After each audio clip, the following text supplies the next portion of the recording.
I audible to everyone, please? Sir, good morning, sir. Yes, sir. Yeah, thank you, sir. Thanks for coming, sir. Shall I start, sir? Yes. Babu, sir? Sir, Shall I one start now? minute. Okay.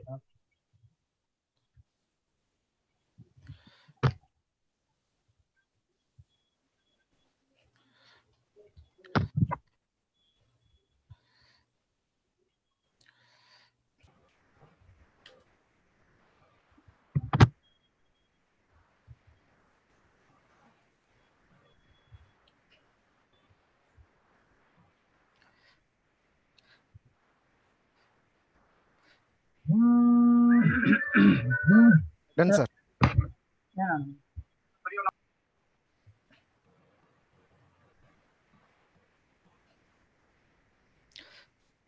Yes, Rajgopal, sir. You can. Yes, shall I continue? Yeah, sir. Thank you.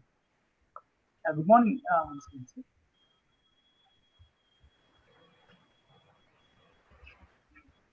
Good morning, everyone. Respected chief guest of this occasion, the Prithviraj Bhupal, sir. We welcome you, sir. And Sri Prabhu Jagirdar, sir. Honorable Chairperson Prabhu Jagirdar, sir. And our Principal Malaya, sir. Vice Principal B.R. Chandrasekhar, sir. All respected HODs.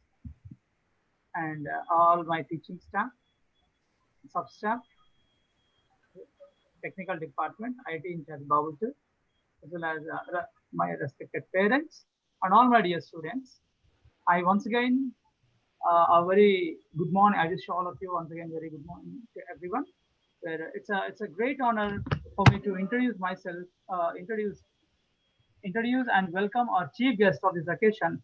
Today we are privileged to have an opportunity to listen to him to listen to him his message.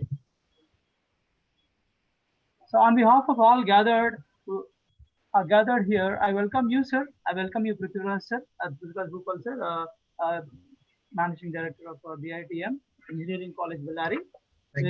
Yes, sir. I welcome you, sir, to this expert talk.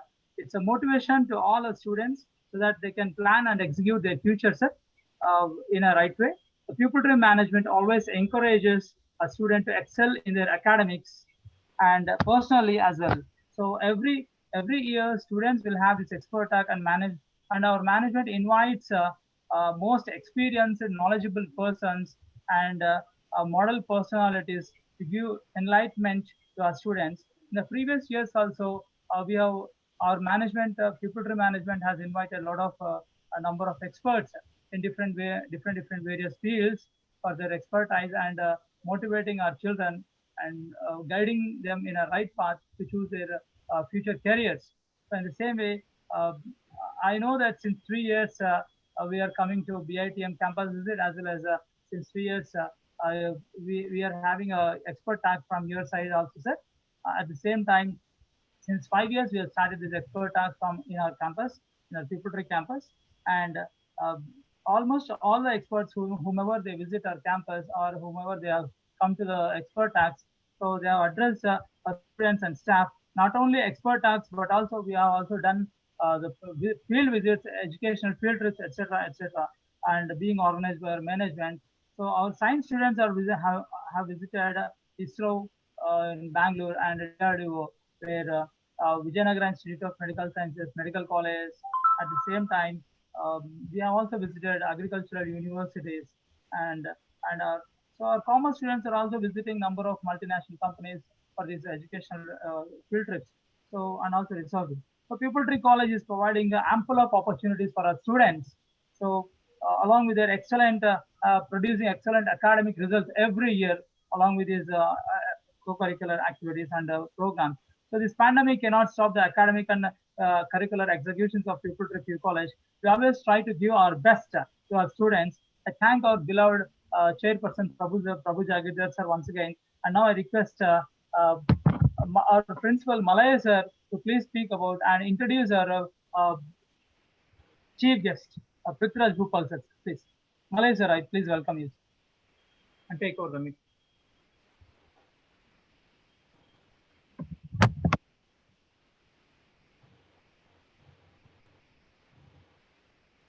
Malay, sir.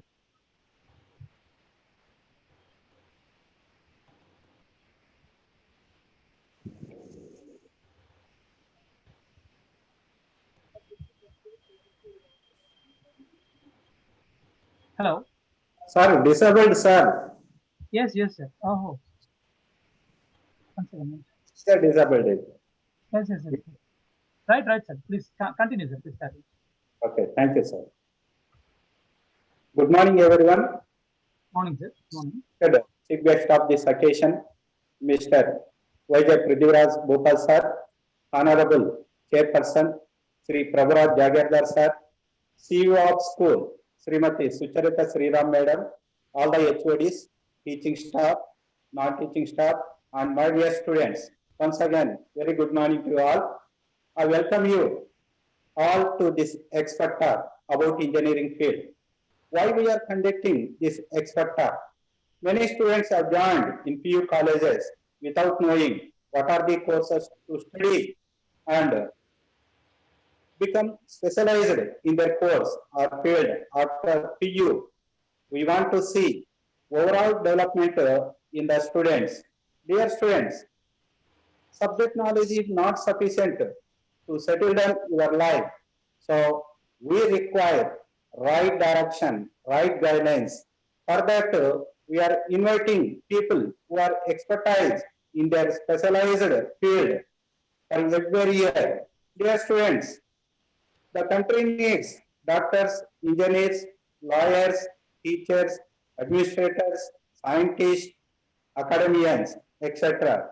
But their existence and attainment may not be very meaningful and useful unless all of them have passion for suffering humanity. Humanity is a great human quality. Everybody wants to do any one of the above professional courses because you want to serve for nation. A well proverb is saying, service to man is service to God. If we have to serve for any man, it is equivalent to God's service. So that today expert talk is about engineering field. Since 2015, we are conducting expert talk for our students. So after expert talk, our students are visiting ISRO Bangalore, Indian Space Research Organization Bangalore, WIMS Ballari, Vijayanagara Institute of Medical and Science, BSc Agriculture Raichur, and BITM Ballari. So Ballari Institute of Technology and Management. Now I am going to introduce today's chief guest, Prithviraj Bhupal sir. Prithviraj Bhupal sir completed his Bachelor of Engineering in Computer Science and Engineering from MIT Manipal and Masters in CSE from Royal Melbourne Institute of Technology, Melbourne, Australia.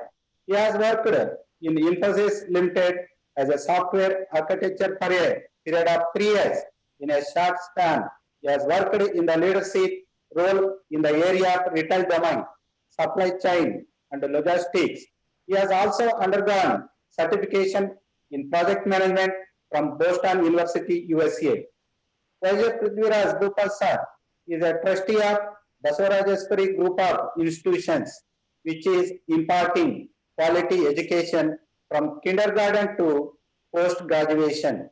He is rendering his service as a Deputy Director, Bellary Institute of Technology and Management, and Chairman of Bellary Business College, Bellary.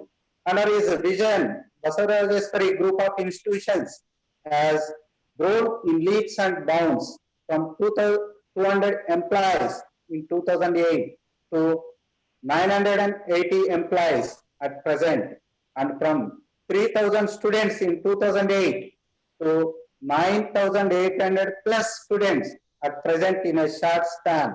Working as a deputy director at BITM Bellary, he was instrumental for BITM to collaborate with several industries and set up technology learning centers, center of excellences, and finishing schools with various multinational companies such as Infosys Limited, Wipro Limited, IBM, Texas Instruments, National Instruments, TV Set, to name a few. Under his leadership, BITM has set up startup and incubation center, and currently 15 ideas are incubated with an initial investment of 30 lakhs a year. He is involved in the overall development of the institution and a strong believer in the process of outcome-based education. He is an avid marathon and has taken part in various half marathons in the country. He strongly believes in 3H for a success, namely thinking head, working hand, and a kind heart.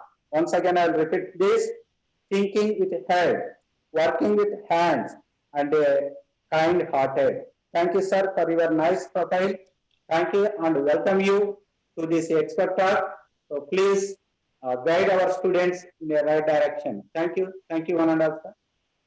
Yeah, first of all, good morning to all the students, uh, the management from Pupil Tree, my brother, Prithviraj Jagirdar, the principal, Mr. Malaya, Raj Gopal, who is the coordinator, and all the students who have given me an opportunity to share my views and my thoughts on engineering.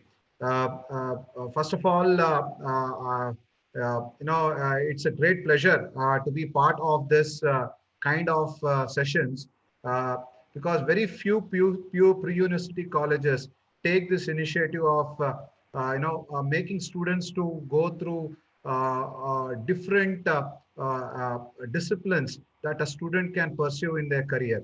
The pre-university is a very important phase in every student's life because whatever they learn and whatever their decision they take, it will chart the entire course for the next 40 years till their retirement. So it's a very a key initiative the pupil tree management has taken and the staff in order to give you an overview of all the disciplines, whether it's engineering, whether it's medical field, whether it's agriculture, whether it's commerce, even exposing you to a few industry visits such as Infosys, and as well as ISRO, which your principal has actually noted.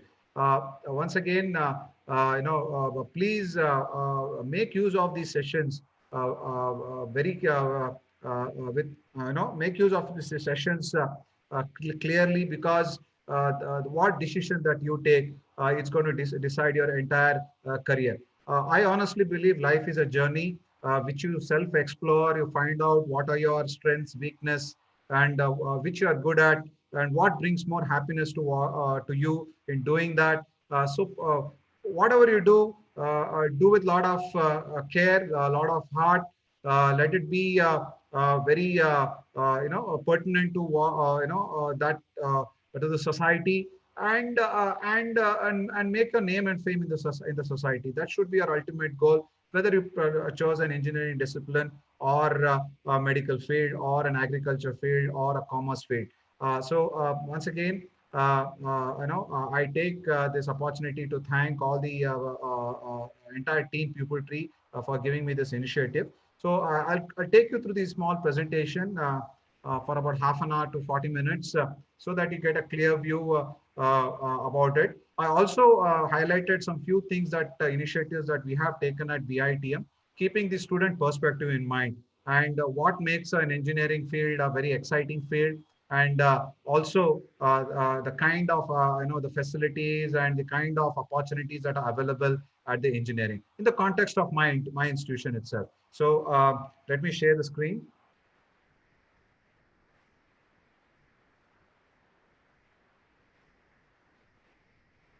I hope everybody is able to see my screen, please. Yes, sir. Yes, sir. Please continue, sir. Yeah. Okay. Okay. Let me take it a full screen one second.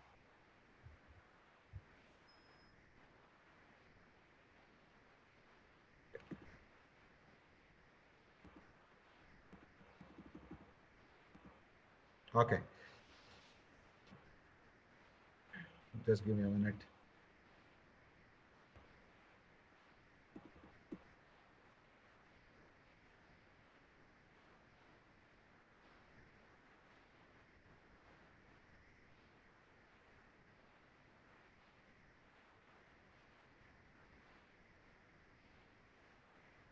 Okay.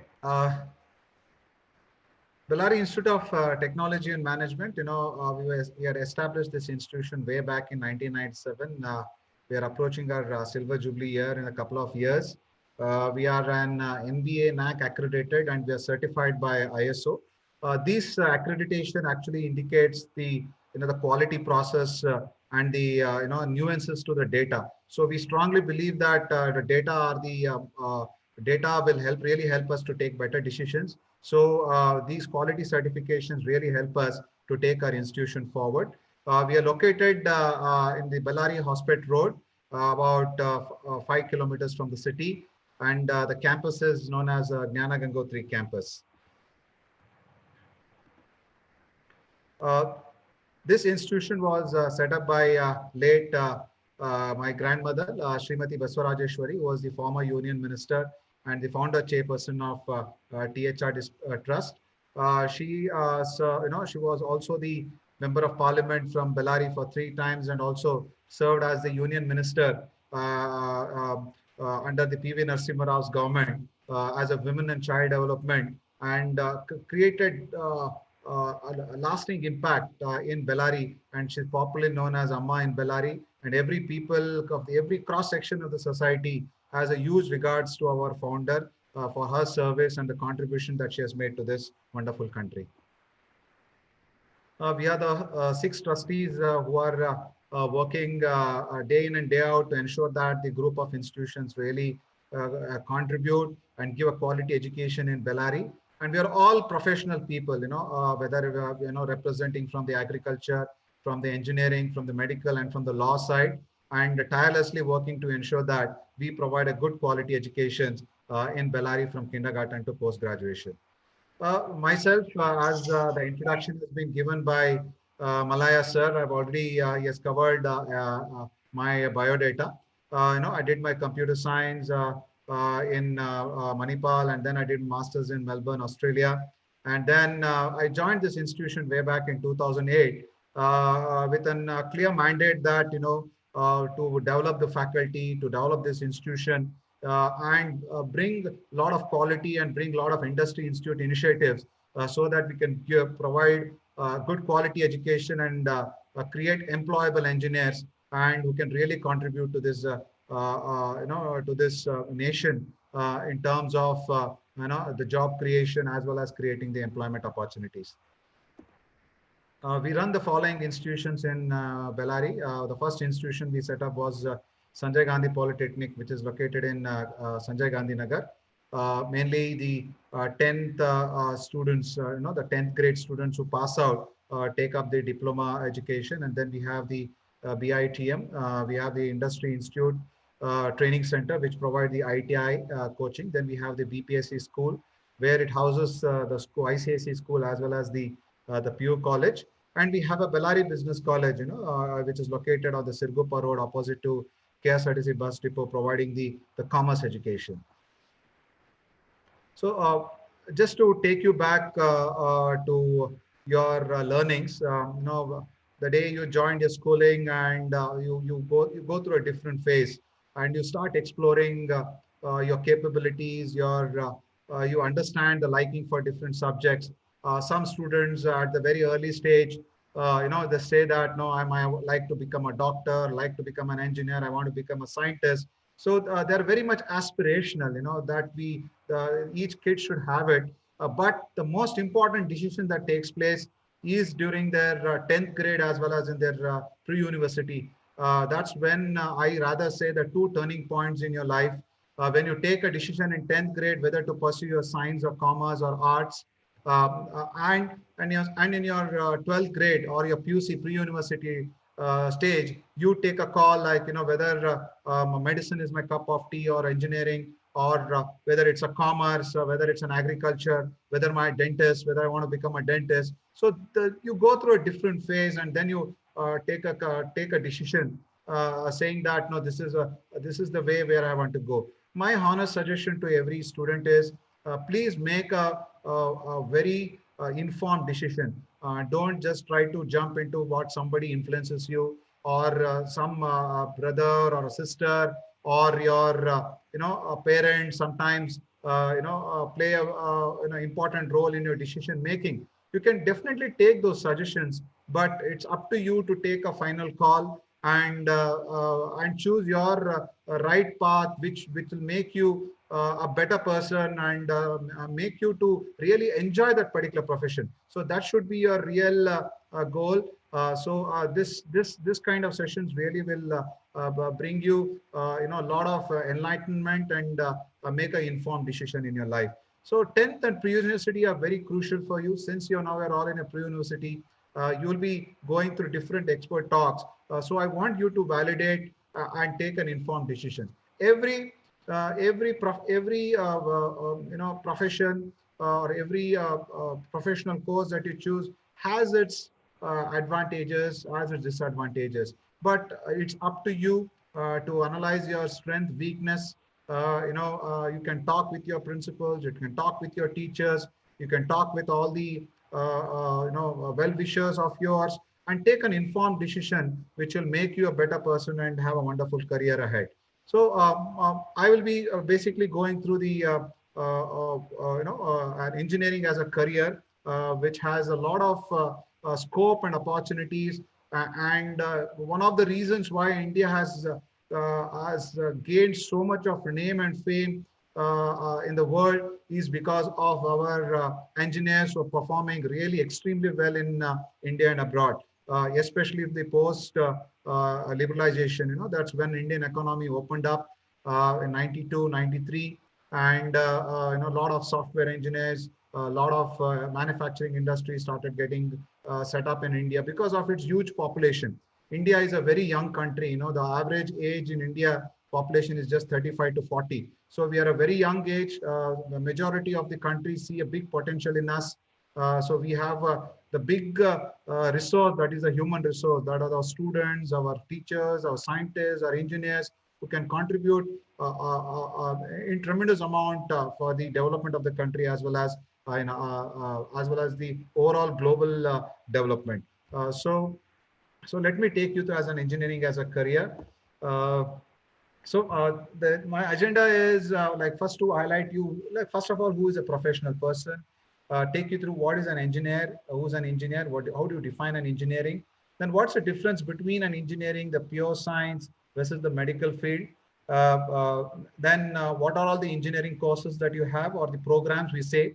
Most of you people will say which course you want to take, but the right word is actually a program. Whether you want to read an engineering, which engineering program, you say computer science program or an electronics and communication engineering program. So the right word is actually a program, but since everybody is quite used to the course, I'll use the word course. Then what are the prerequisites and the skill set that is required for a successful engineering career? And how do you make an informed choice? Where do I see the data to get the right information in terms of getting the best engineering college, because so many engineering colleges are there in India, but how do I take the right one and choose the correct one? Then campus placements and government jobs. The biggest advantage in engineering is majority of the students, when they come in the final year itself, they get a job in their hand, and they start working, and they start earning from the day when they finish their graduation. Then we have the higher education. What are the different paths that you can also take after you complete your engineering, and the typical student life in an engineering program. I wish we had not had this pandemic of COVID-19. A visit to our institution I would have really taken you through some different videos and also shown some motivational talks and all, which I had actually prepared. But nevertheless, something is better than nothing, and I hope this agenda will clearly give you a clear perspective of what is an engineering is all about. First of all, who is a professional? A professional is a person who perform his or duty without supervision. The best example I can give to you is if you see any of your, a gardener or someone, who will be working in the field, most of the times, they require a supervision, because otherwise, whenever a supervisor actually moves away, he'll start wasting his time, will not do the intended work that has been assigned to him. But when you graduate from an engineering, you have to become a true professional person. The professional is a person is one who perform his duty without any supervision. So nobody should tell you that this you should do this, you should do that. You should automatically take up that responsibility and fulfill that particular task that has been assigned to you, whether it's a task given by your manager or a task that is given by your supervisor or whoever it is, something which you automatically executed without any supervision. So if you take a gardener, sometimes, you're seeing some supervisor will be constantly standing there in the hot sun just to monitor his progress so that he doesn't waste his time. So he's not a professional person. But if you want to be a professional person, whether you do an architect, whether you do an engineering, or whether you do a medicine, you should really perform your duty without any supervision. So you should cultivate the habit of having the self-responsibility, self-accountability, and most importantly,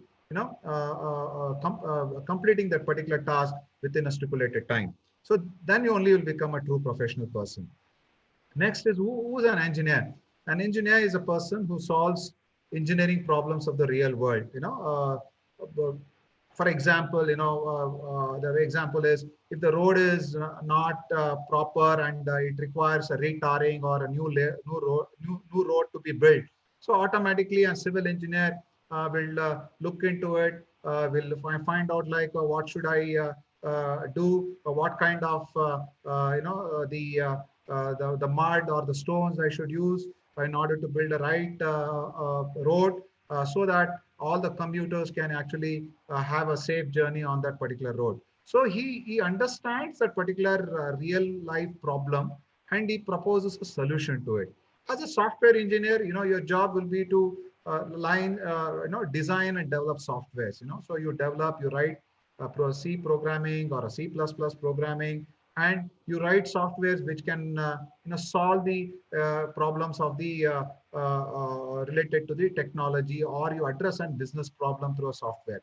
And again, a typical mechanical engineering, typical mechanical engineering also involves in the manufacturing field, where he has to produce steels. Ballari is a steel city. Mechanical and electrical engineers, they go to JSW Steels and they go to different steel factories, and they're involved in the production of steel. The process involves different combinations of different materials, maybe the iron ore and the coal, and then the steel is actually produced. So he solves the problem to the real life world, and he develops material that is required for the day-to-day life. For example, steel is produced for the manufacturing of automobiles. Softwares are produced so that your banking software or your ATM runs or your mobile phone software runs. So this is a typical example of how an engineering solves a real life world. And what is the basic difference, to put it in a layman words, what is the difference between an engineering, the pure science, and a medicine? First of all, an engineering is a 4-year course. Usually the typical engineering 4 years courses, the first year of engineering, you learn common subjects, irrespective of whichever engineering course you take, whether it's a computer science, electronics, mechanical, artificial intelligence, or an aeronautical. First year, all engineering courses learn basic fundamental subjects of your engineering. And a computer science also learns a bit of mechanical. A mechanical engineering also learns a bit of computers. So once you attend your second year, once you enter your second year, that's when you enter your actual course or a program. There where you get a clear idea of the fundamental subjects of that particular engineering course. And when you're in third year, you learn different applications of it. You learn the fundamentals of it. So where I've actually used, for example, you study about lasers. So, but where do you actually use lasers? But what do you do with the lasers? Where do you actually use the lasers? For example, lasers are used to measure the accurate distance between two poles in a civil engineering. So that's how the entire concept goes about. You basically apply that particular knowledge and connect that in the real life world to solve the problem. And once you're in the final year, you attend your campus placements, you enter your, you do your internships. We depute our engineering students to different software companies. They do an internship in manufacturing industries such as JSW, ACC. Our students have actually gone and done even in ISRO had given an opportunity to do it in BSNL to learn about different telecom equipments and all. So this is how the entire engineering course is all about. And as I said, it's an applications of science to solve the real life problems. I gave an example of laser. So you know a laser, how the laser works and all. It's a concentrated beam of light, which how do you basically define a laser? And how do you, where do you use that laser? Okay, one is to measure a distance. One we use a very powerful lasers for precision cutting of machines. So this is how you basically apply that particular science to solve the problem. And next is, the best part of engineering, as I said, you get an immediate job opportunities for you. And you can also pursue your higher studies after you complete your engineering. So this is just to give an overview of what is this engineering. In depth, I'll take you through in different slides. And next, what is a pure science? The pure science, some of the students are very keen to pursue their BSc. Some people go and pursue in some good universities in core subjects of your, of your PUC subjects. Maybe it could be physics, chemistry, maths, biology, and they study in depth. This is something where you go in depth to understand the underlying, the fundamentals, the principles, and it's more of an where you go to understand the core context of it, and you create with new materials and new aspects which can be really be used by the engineers, in order to use that particular applications. For example, the recent Nobel laureates, one were from Japan and one were from United States. They were Nobel Prize was given to the people who invented the lithium ion batteries. The lithium ion batteries are basically used for your mobile phones, are used for your electric cars. So that was actually done by BSc graduates for working in a university, where they in-depth studied, they did a lot of experiments, they become scientists, they came up with a chemical composition where they can actually create the lithium ion battery. And it was way back done in 1980 and 1981. The lithium ion, the first lithium ion battery was invented in 1981, but its applications came when the advent of mobile phones started coming into it. So the engineering used those lithium ion batteries to create the mobile phones, and put it in toys, put it in your mobile phones, whether it's in your electric cars. Elon Musk uses a lot of lithium ion batteries to run his electric car, because the advantage of lithium ion batteries is we can easily recharge it. So that's where you go to understand, is you go in deep in order to create a product, to understand and go it. It does not stop there for a BSc. It's just a basic fundamental course for your BSc. But if you really want to go to a level where you want to understand in depth and start creating different products and materials, then minimum of post-graduation is required to be an expert in there. For example, you do a BSc in physics in your first 3 years of BS, and then you choose a specialization in MSc, saying that I want to do MSc in astrophysics. It could be in MSc in physical, if you take chemistry, it could be in physical chemistry. So that's how you go, you try to narrow down to one particular area and you learn in depth. And next is medicine, where it's a 5.5 years of course. And after you complete your 5.5 years of medicine, basic MBBS, that's not really sufficient.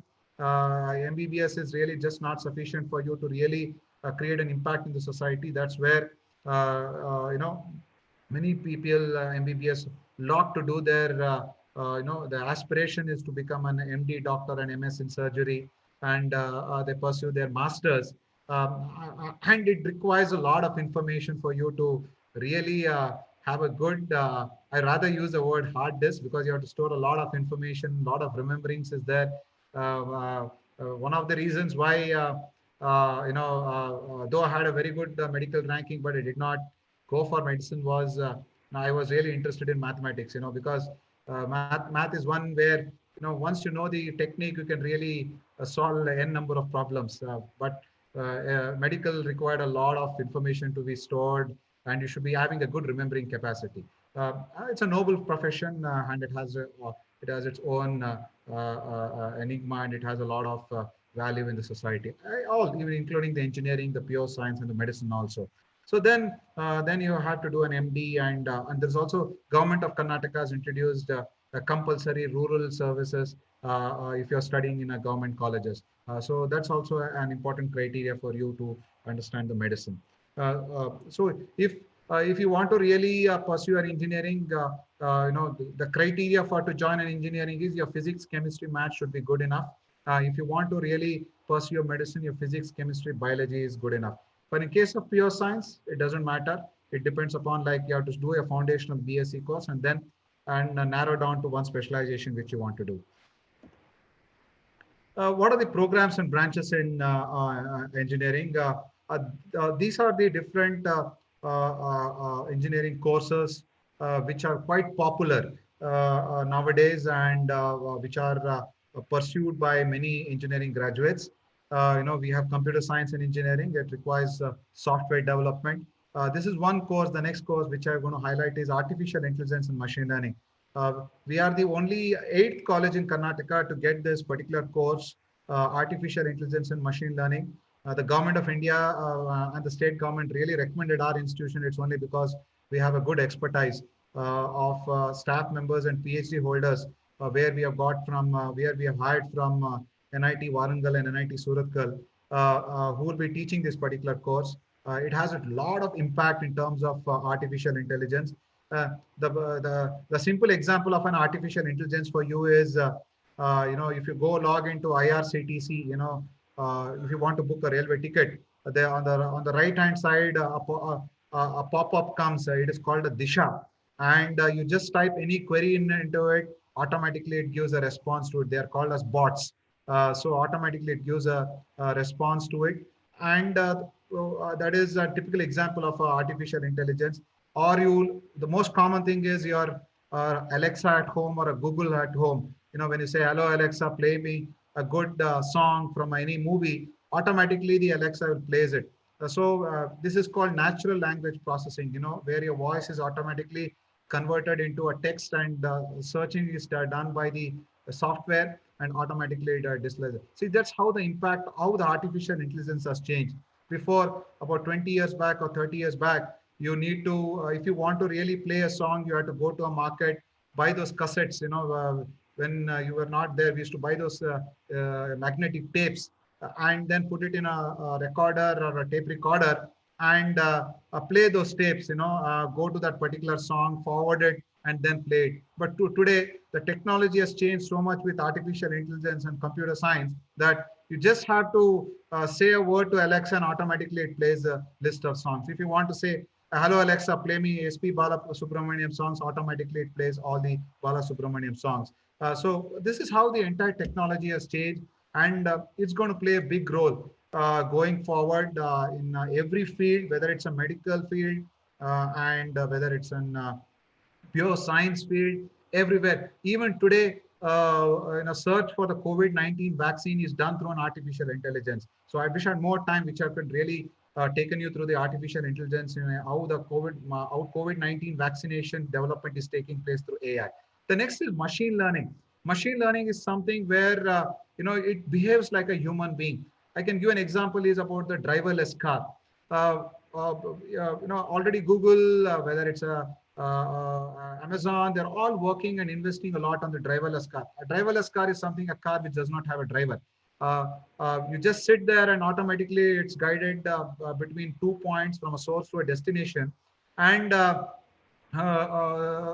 thing is, for example, if you are driving from your college, from your PUC, your pupil tree school till to your home, and there are definitely a lot of speed breakers near the Talu road, and especially near the cross section of that Talu road.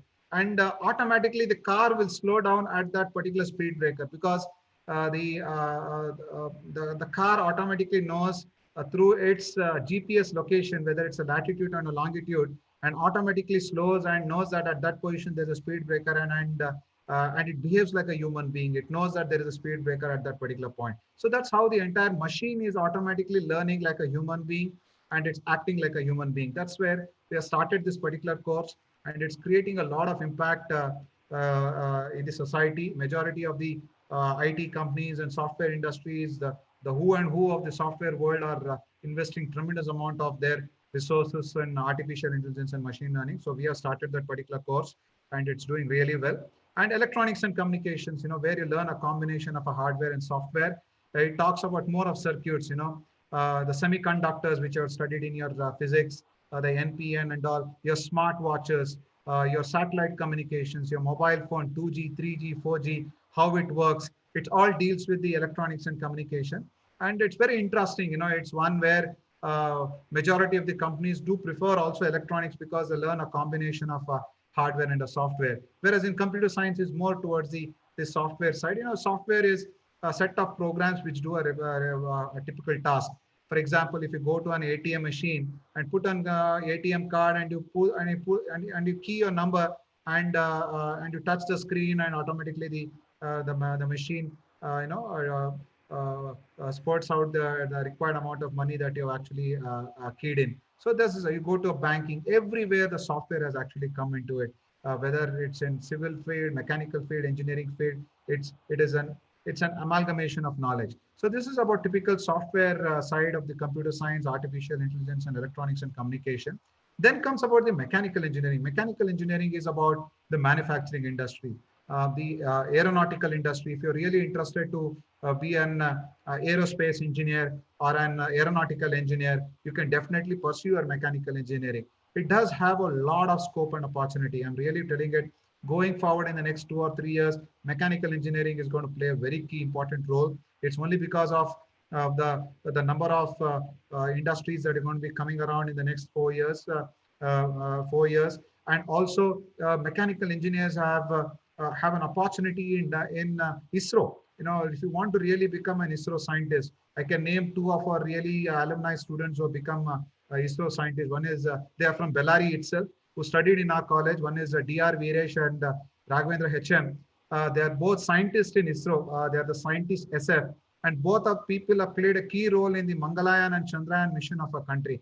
Really, when they had visited our institution, the government of India had given them a security cover because they're the most reputed scientists in the country.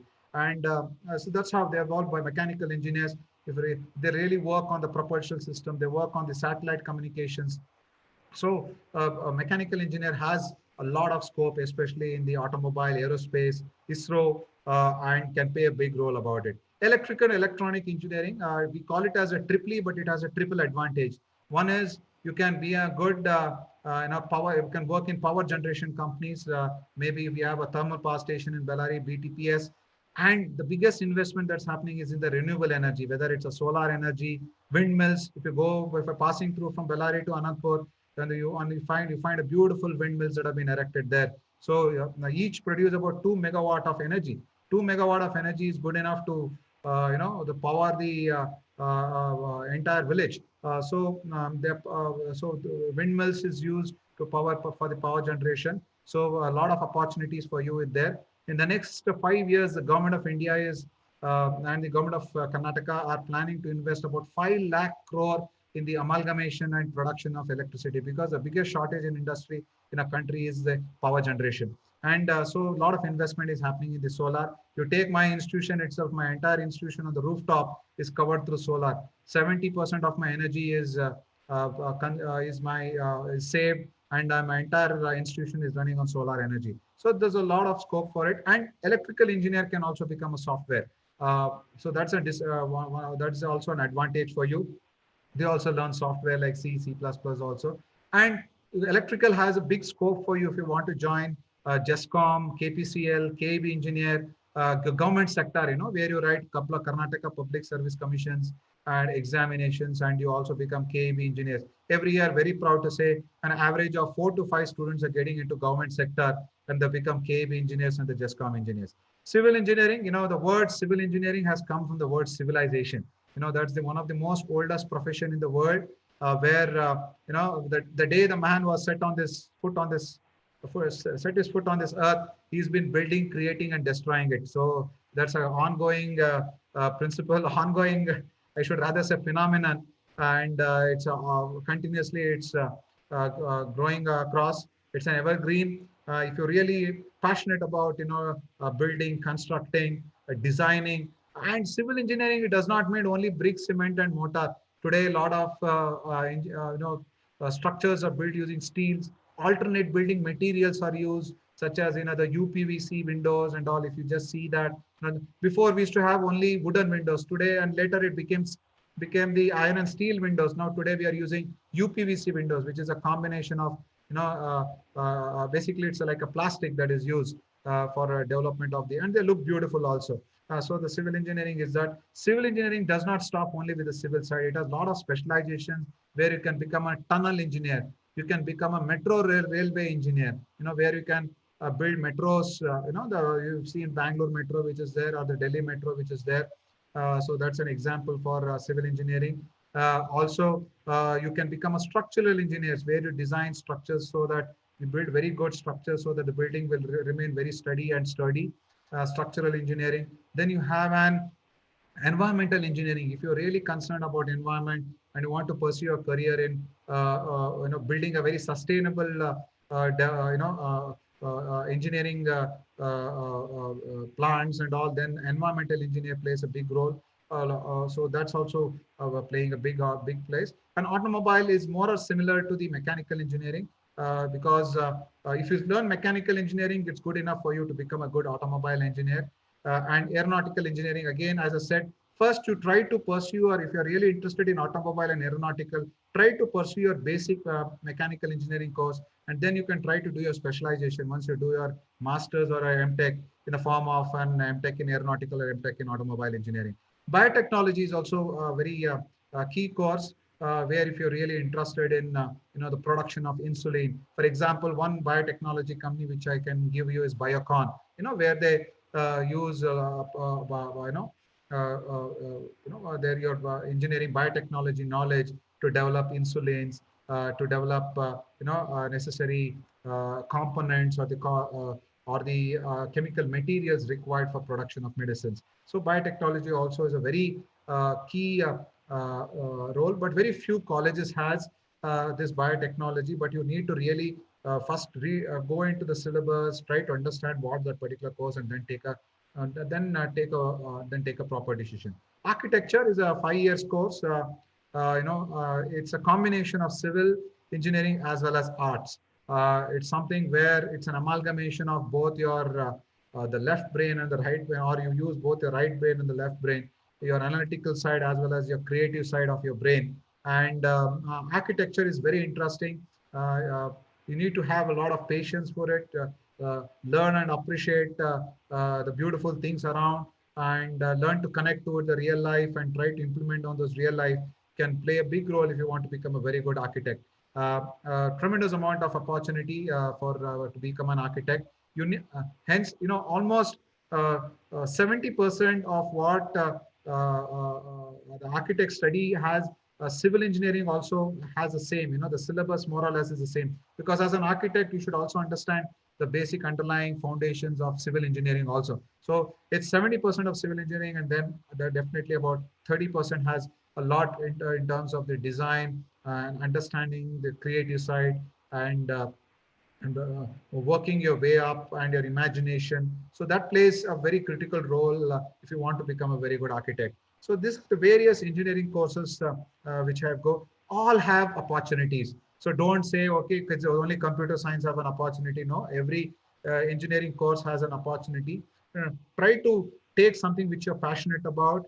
Try, work your way up. At our institutions, we really handhold you in providing all the various opportunities for you, and so that you take you get the best education.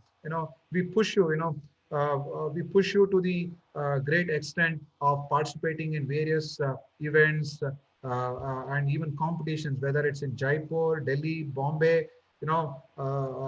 I had sent about 15 students all the way to IIT Kharagpur just to participate in an in a startup event, and we got the third place for it. Our student really got a funding about 5 lakhs for his startup. So one of the startup event was there, and one of the angel investor has actually gone and invested about 5 lakhs in one of the startup in our institution, which I'm going to talk in a later stage. So this is the basic engineering.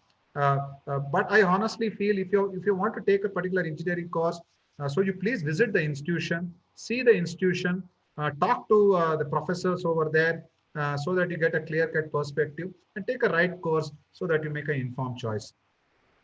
As I spoke about the artificial intelligence already, this just basically covers, we are one of the first college in North Karnataka to start it. So it requires a lot of algorithms, which will teach you. Algorithms are nothing but sequential steps that you have to code or write a program in order to fulfill that particular task. And there is a tremendous amount of opportunity for you. There is a particular report which I'm putting, according to Gartner, which is the global research advisory body for IT industries, say that the next by 2023, in next 3 years down the line, there'll be about 4.5 million job opportunities in artificial intelligence and machine learning. So 4.5 million is almost 45 lakhs. So that's the kind of opportunity that the artificial intelligence will play a big role in the near future. Prerequisites and skill set that is required for a successful engineering. One is you should be good in decently. We don't expect you to learn the deep inside knowledge of physics, chemistry, and mathematics. Good enough if you have the basic knowledge, and you can really do well. And you should have a liking to solve real life problems. You should know, okay, this is the problem, how are you going to solve? And you should be a problem solver. Basically, you're a problem solver if you're an engineer. Technology is changing everywhere. Today, what is today, tomorrow, it's a new thing. When we were doing, I was doing my engineering, only C++ was there. And then when I was doing my master's, suddenly Java come. Today, Python is there. Today, they're talking about re-engineering. Different programming languages are there. So the technology is changing day by day. So you should be a constant learner. I use the word unlearn and relearn. So you have to forget the old one and learn the new one. So that is, that is the way that entire engineering is all about. And engineering has become an interdisciplinary today.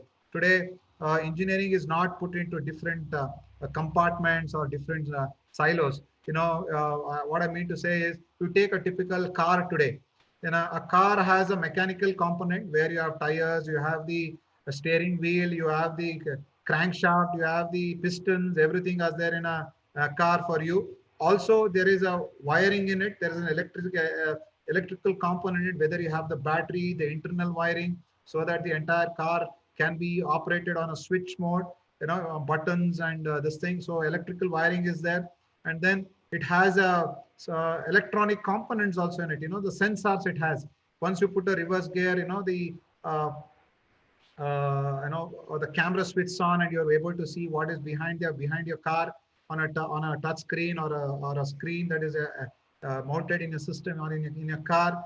And if raindrops fall on your windscreen, windshield, automatically the wipers get switched on because the sensors automatically know that it's raining. So the technology has changed, and then there is a software also inside a particular car. You have the touch screen there, wherein you can touch of a button, the song will change, and also voice has also been built up. You say, please play the next song, automatically the software will play the next song in the car. So the entire knowledge has become interdisciplinary. So whenever many of the companies visit a college, they don't only pick computer science or CSE and artificial intelligence. They take every engineering discipline. They take electrical, they take mechanical, they take civil also. Today, Infosys also hires civil engineers. You don't mind? I don't mind. A TCS company like Tata company also hires all the engineering courses because they know they require people who can think differently on different angles and different engineering aspects. So that is the reason. So the entire engineering has become interdisciplinary today. So I gave the best example is our typical automobile or a car. Next, you should have a good team working skills. Once you become an engineer, you don't work alone there. You work as in a team. You need to work and coordinate across different aspects. And next is the communication skills. In engineer, in fact, when I was working in industry, when I was leading a team of 25 to 30 people under me, majority of the time, 30% it was basically only programming, but 70% is all about communication, deliberation, finding out the best solution, analyzing the problem in different events, talking with different customers across different world with different languages. We have to connect across Australia, New Zealand, USA, Belgium, France. So we need to really have a lot of communication. So communication plays a big role. So don't neglect your English. Very, very important. Just because you're are interested in engineering and medicine or something, don't neglect your English. English will give you an edge. So please don't neglect your communication skills and your English language skills. Next is the presentation skills. Your presentation skills, as you said, you don't work in a team. You need to constantly communicate. You need to present across different customers. So your presentation skills also matters a lot. Your ability to speak in front of about 2 to 3 or 4 to 5 or probably in a large auditorium also. And then whatever it is, whichever engineering field you take, please have some kind of a routine in your life. You bring discipline in your life. Whether your study habits, whether your time that you're going to spend with your family. Create a routine in your life so that you follow that particular routine, and then only you can have a wonderful career ahead. Any discipline it is, whether it's engineering or medicine. So try to become where you are very eager to spend time with your family, eager also to give a good amount of your effort and time for your organization, whether it's a company or your own organization, and also create a systematic study habits. Learn, as I said, I use the word unlearn and relearn. So always you have to constantly learn and unlearn and relearn. So that is the thing. So to join an engineering course, the minimum percentage criteria, if you belong to a general merit category, is about 45%. That is physics, chemistry, and maths together. If it is 45%, that is more than sufficient. In case if you belong to OBC or SC/ST category, if you have 40%, that's more than sufficient. You can take a combination. Physics and maths are compulsory in engineering. Either you can take chemistry as a combination to calculate 45. Either you can take biology also to calculate as 45%, or you can take computer science. Example is, for example, if you want to join an engineering course, if you take physics plus chemistry plus mathematics, your score should be minimum of 135 in case of a general merit. And if your score is 120 together, it's sufficient for you. It doesn't mean that you only aim for it. Please work hard and get the best marks and make your school and your teachers and your management very proud. So keep that. And government also provides you a lot of scholarship. If you belong to an OBC category, every year you get a scholarship about 22,000. And if you belong to SC/ST category, then a government also gives a scholarship of 65,000 for you every year of your engineering education. So there are good enough advantages for you to pursue your engineering career. So how do you choose a good college? Engineering is classified as tier 1, tier 2, and tier 3. Tier 1 is all IITs, where you write JEE mains and get JEE advanced, and then you get into the IITs, which are one of the reputed institutions in India. Also, you can look for Indian Institute of Science. IISc also has an engineering discipline. So also try to get into the IISc if you're really good enough, really good. So that also a good option for you. And next comes the NITs. NITs are National Institute of Technologies, which are in Karnataka. There is in Surathkal. In Andhra Pradesh, there is Warangal. And NIT Trichy is there in Kerala. So these are the various NITs which are next.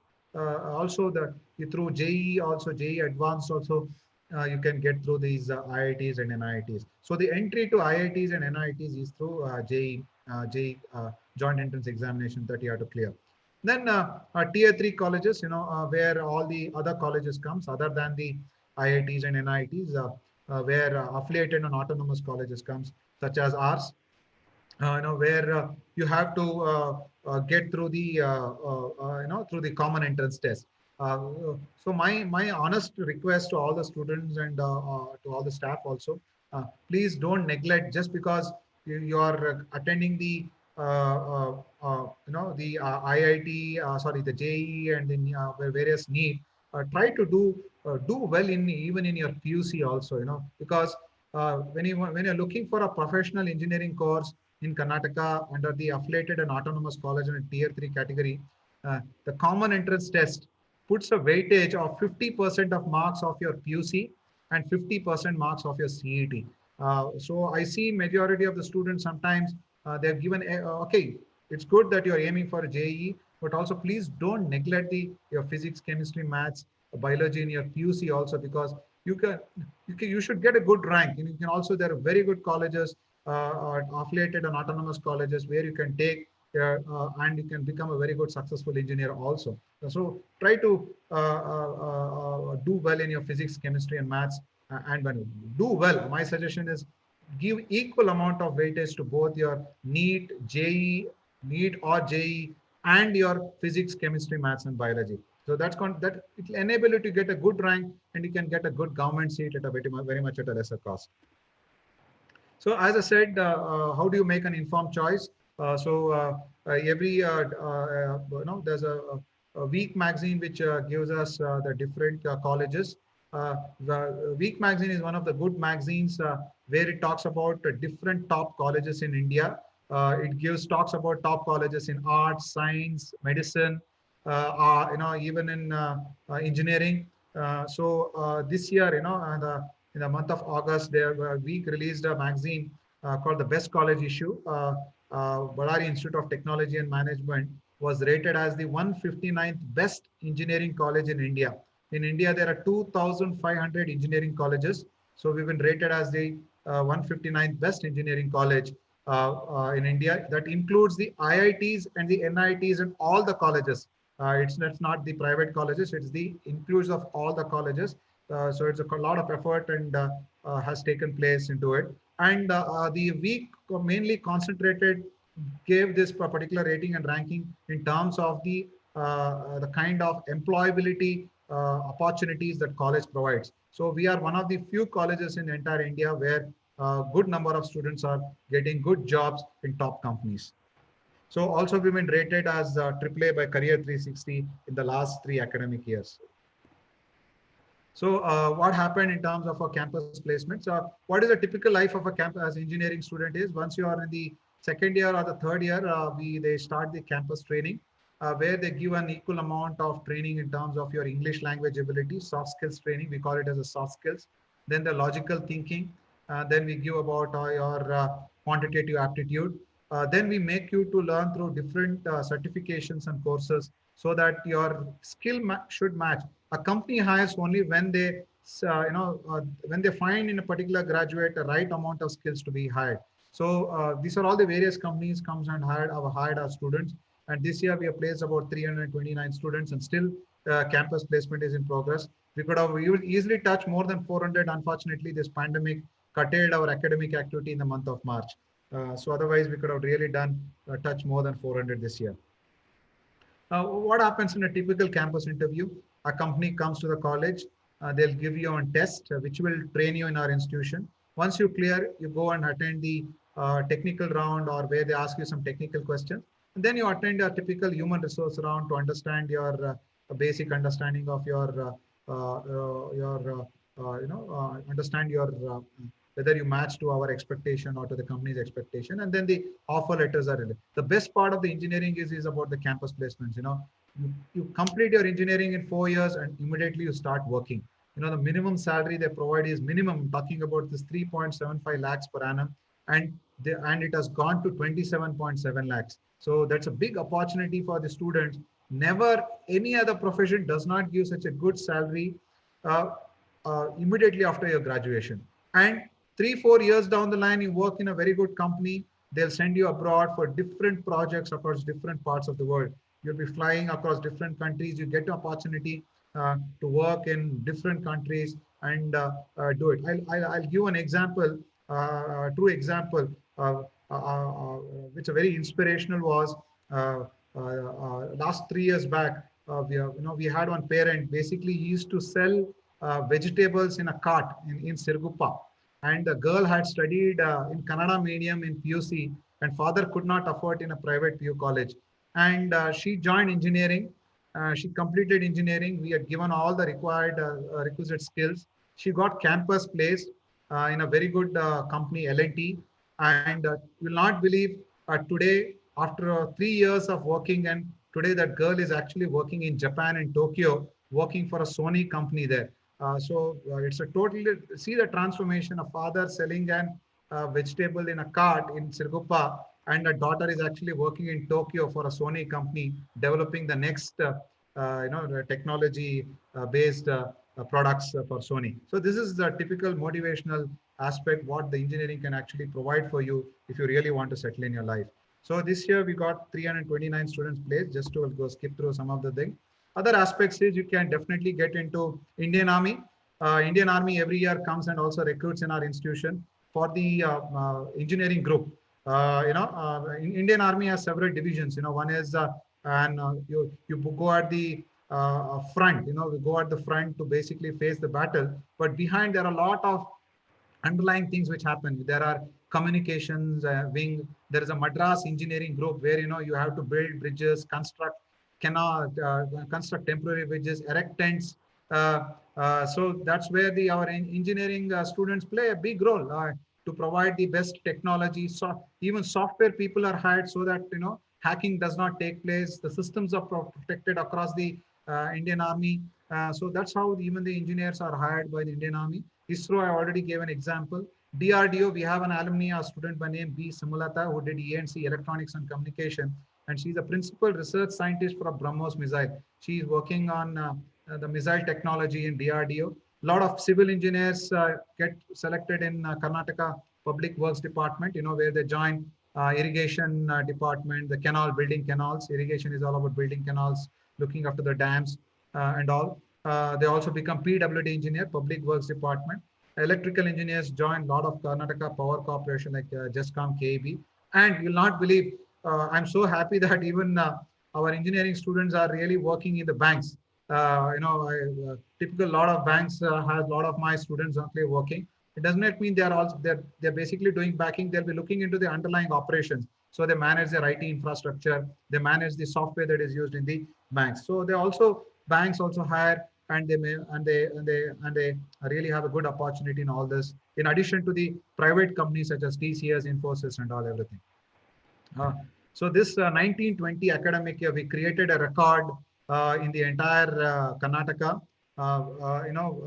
We are one of the few colleges where one of a student, this student by name Sneha K, she's basically from a nearby village from Siddhamnalli. Probably everybody, if you heard about it, she got placed in Adobe Systems. Adobe is a company where it does your PDF editors and all graphics kind of a thing.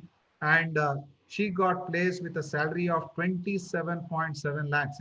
She got 10 lakhs per year and 17.7 lakhs worth of benefits. Benefits includes, our rent is covered, our food is covered, our transportation is covered, our housing is covered, shares have been given by the company. So Sneha K, she got 27.7 lakhs.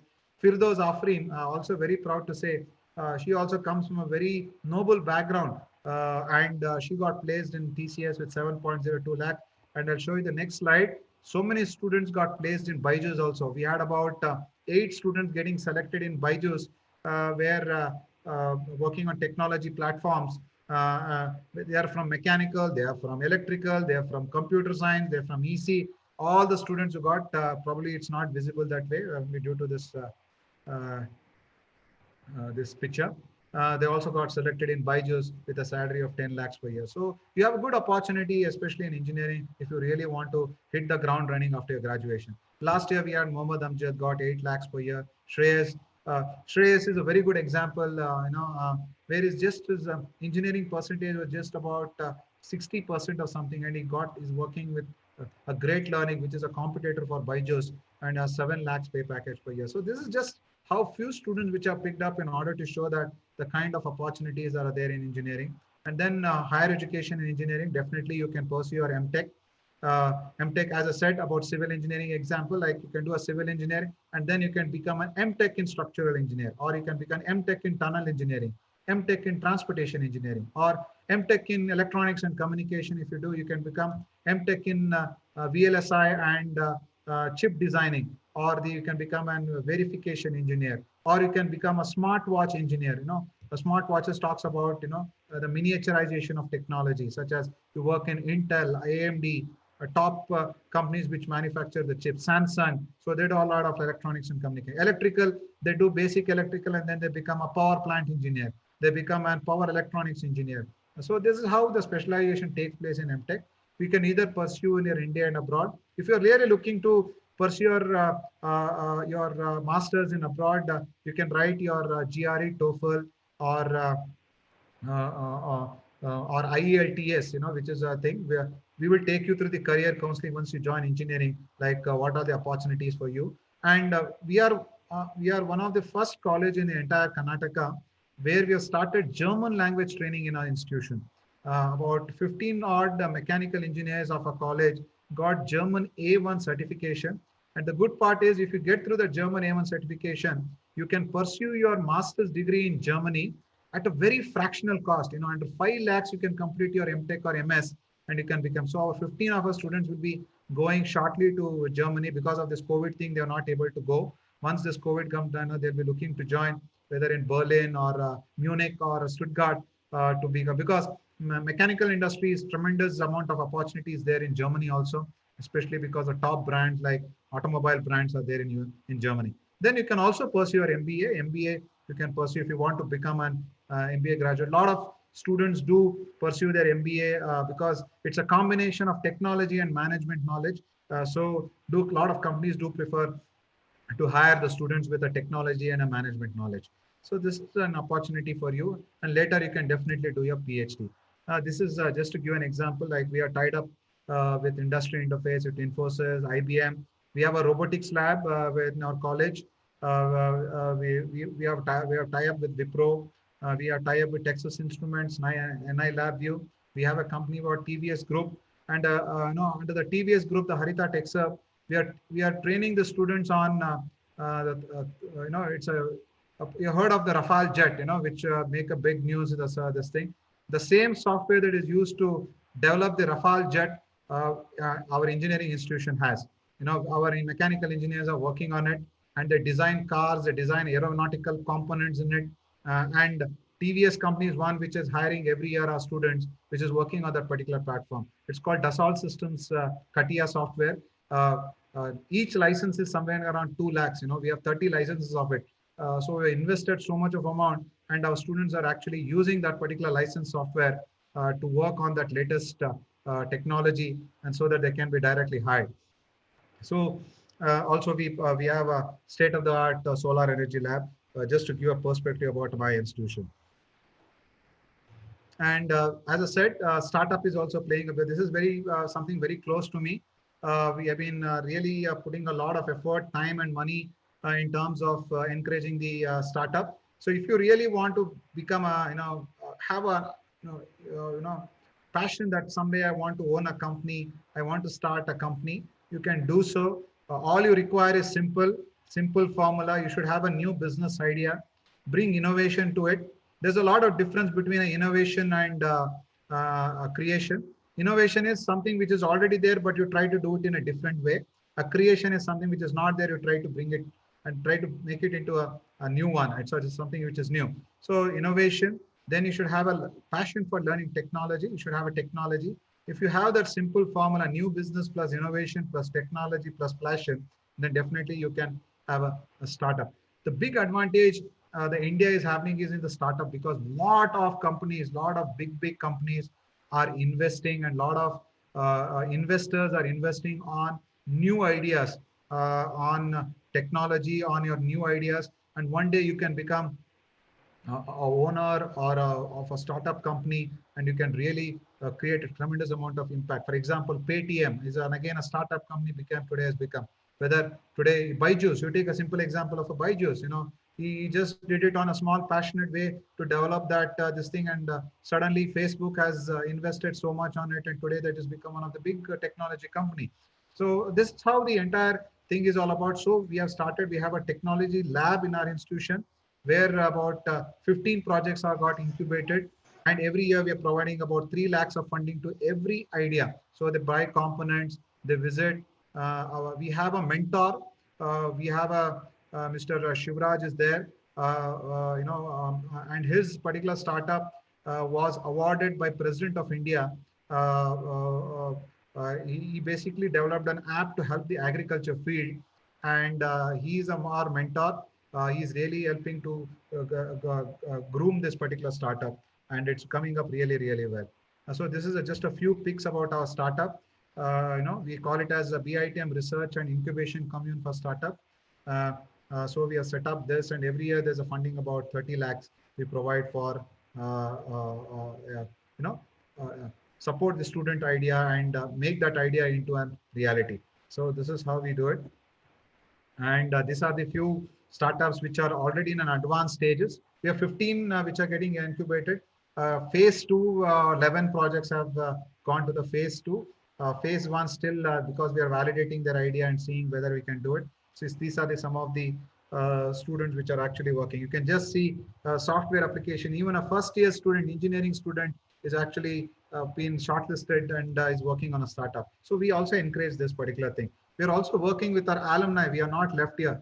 Even our alumni people are really interfacing with us and working on our startups, different on their ideas.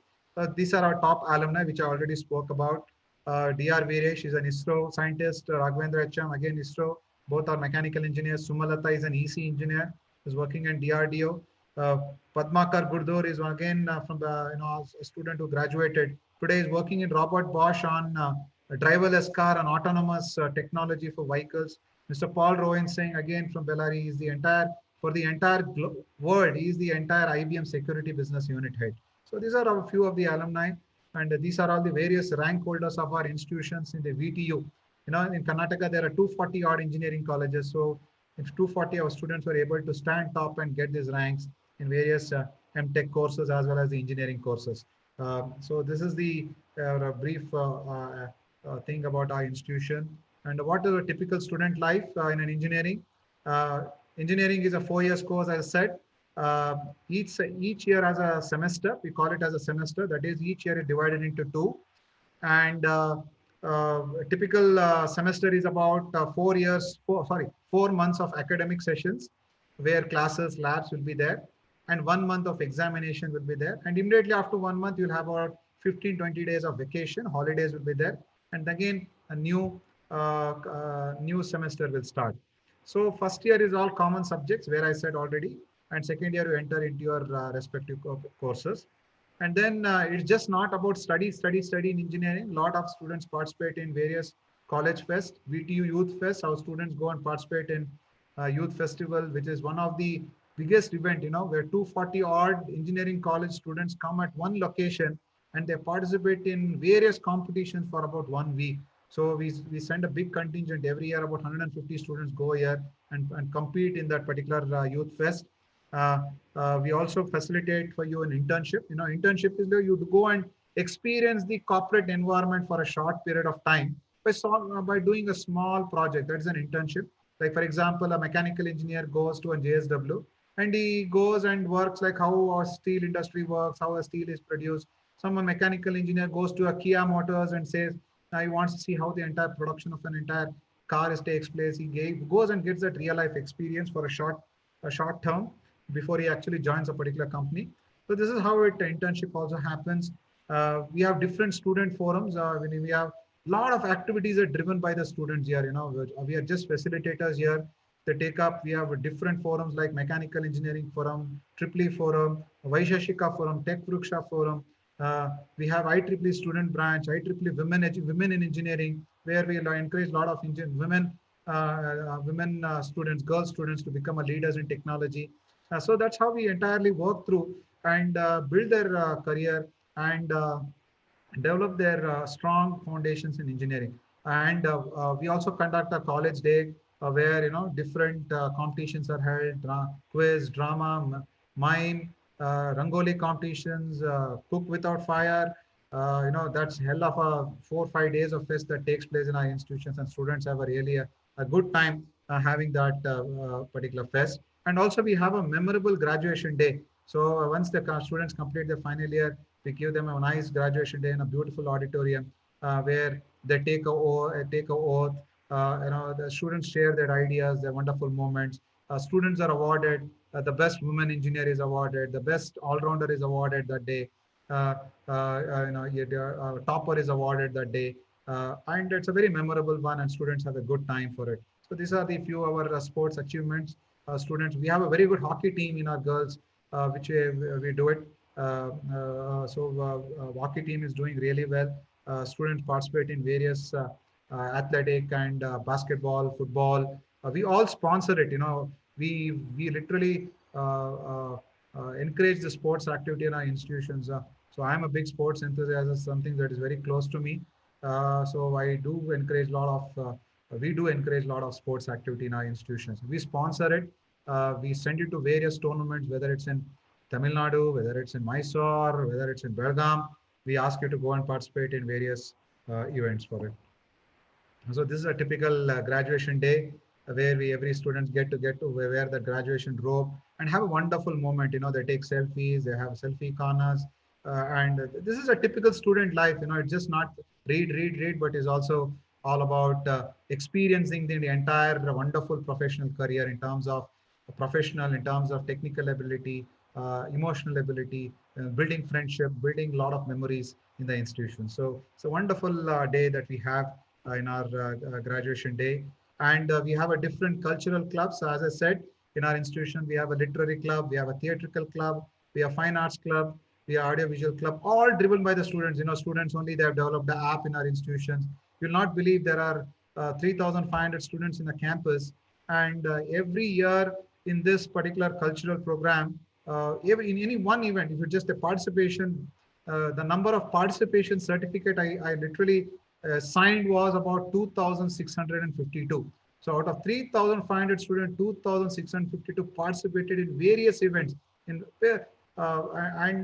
took part in these various competitions. So that is so hard, so happy to say that our students are really taking our cultural activity to a different level. So that plays a very important role. We really encourage. These are our students which have won in various youth fest. They won in photography, they won in mime, mimicry, and in various youth fests they have participated. So this is how our entire competitions get organized: face painting, different programs held in our institution. Rangoli, you'll not believe two boys won the Rangoli competitions last year. So they did really well.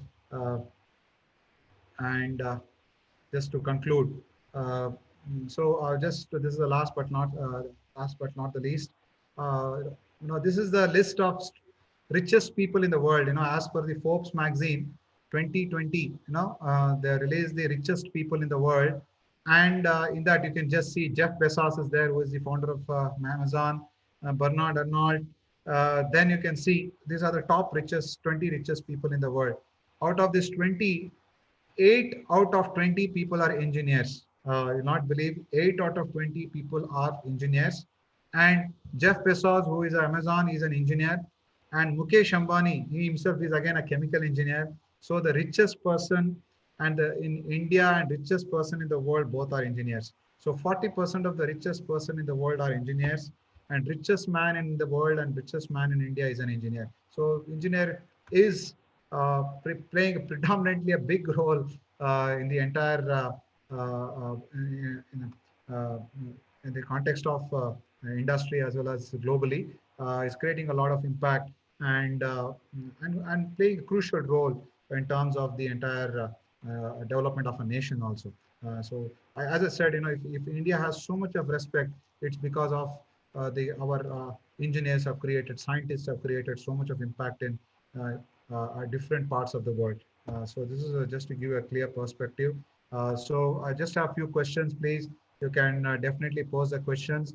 I typically put this particular slide which says by Confucius, the man who asks a question is a fool for a minute, but the man who does not ask is a fool for life. So be open. Don't have that inhibition of whether I've asked the wrong question or the right question. So be open to it and definitely ask questions. I'm here for you to help.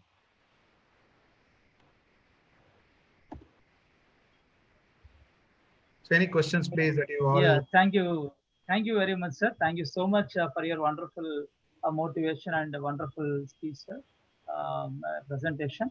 So I request our children to please come forward and you can have any question. If you have any doubts, you can raise your doubts now. Yeah, Chandrasekhar Reddy. First, I call Chandrasekhar Reddy. Please carry on. Yes. So what would be the future if I choose CS in BTech, sir? Because in software field, once recession was there in 2007, and now due to COVID influence, can I go for any another branch in engineering field which can make up a good career, sir? Yeah, a very good question, sir. Let me put this. See, don't be afraid of the word recession. No, recession is just a temporary word. Uh, Always, whenever if any there has been a small blip in the economy or there's a small fall down in the economy, it is just all temporary. It will not just guide on. See, for example, because of this COVID-19, everybody were thinking that whether campus recruitment will happen for this new academic year. Already in the month of October, I have about uh, 5 to 6 companies which are already confirmed they're coming for campus recruitment. So, campus recruitment will take place. Software industry is growing. As I said, there's a big investment that is happening in terms of the AI, computer science, every field, whether it's even in the mechanical engineering field. These are all recession and all are temporary. It will be there only for 1 month or 2 months. Otherwise, I would not place 329 students last academic year, and already just now about before I joined this particular meeting, I had an in-depth discussion with several companies about confirming the dates for campus recruitment in my institution with us with a pay package of 5 lakhs, 6 lakhs, and 7 lakhs. So there is, don't worry, engineering is there. The first thing is join good colleges, evaluate, how the college is. See, you join engineering at the first year. We don't know what's going to happen tomorrow itself. So when you join at the first year, you cannot foresee what's going to happen after fourth year. The thing is, technology is changing. You have to learn. You be good. See, as long you're good, definitely you'll get hired and you'll get placed. So that is the bottom line. So keep that in your mind. Do your best, and nothing will happen in terms of anything. All the industry there is a hiring is taking place, whether it's a civil, whether it's a mechanical, whether it's electrical, civil. The most important thing, the industry, as I said, the prerequisite was having the right skills. One is make use of your the facilities at our institutions, other institutions, learn different technology, participate in various activities, build up a personality, build up your communication skills, participate in technical events. We conduct a lot of hackathons. So if you follow that particular process, don't believe in the outcome, but just follow that particular process systematically. I'm very sure you will 100%, you will do well in whichever engineering course that you take. So these are all temporary. Nothing will happen. See, as I said before, COVID-19 and this Corona thing, Corona pandemic, everybody is afraid. Oh, okay, there is a downturn in economy, everything. But why are the already companies? See, before companies used to come to the institutions and doing hiring. Today they have gone into virtual mode where companies have said we'll conduct a test in our institution. They're deputing one person here, and the test will be conducted here. And they're using this technology. How we are using the Zoom? They're using a technology to do the online interviews and roll out their final offers. So this is how. So don't worry about what's going to happen. Just follow your process, put your best foot forward. Rest automatically will fall in place for you.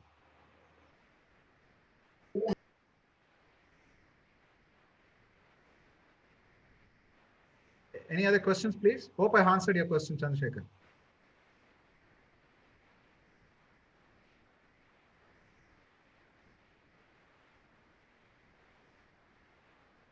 Good afternoon, everyone. I'm Manjula from 2nd PUC Science Stream. Okay. Sir, I have a question to ask, and my question is, which branch in engineering should I choose if I want to join ISRO or DRDO? Okay, it's a very good question. I expected that particular question. If you're really interested in the space sciences, I honestly believe, though you are a woman, you can pursue your mechanical engineering. There's nothing wrong. Every year we have about 5 to 10 girls joining mechanical engineering, and they're really working on the aerospace division also.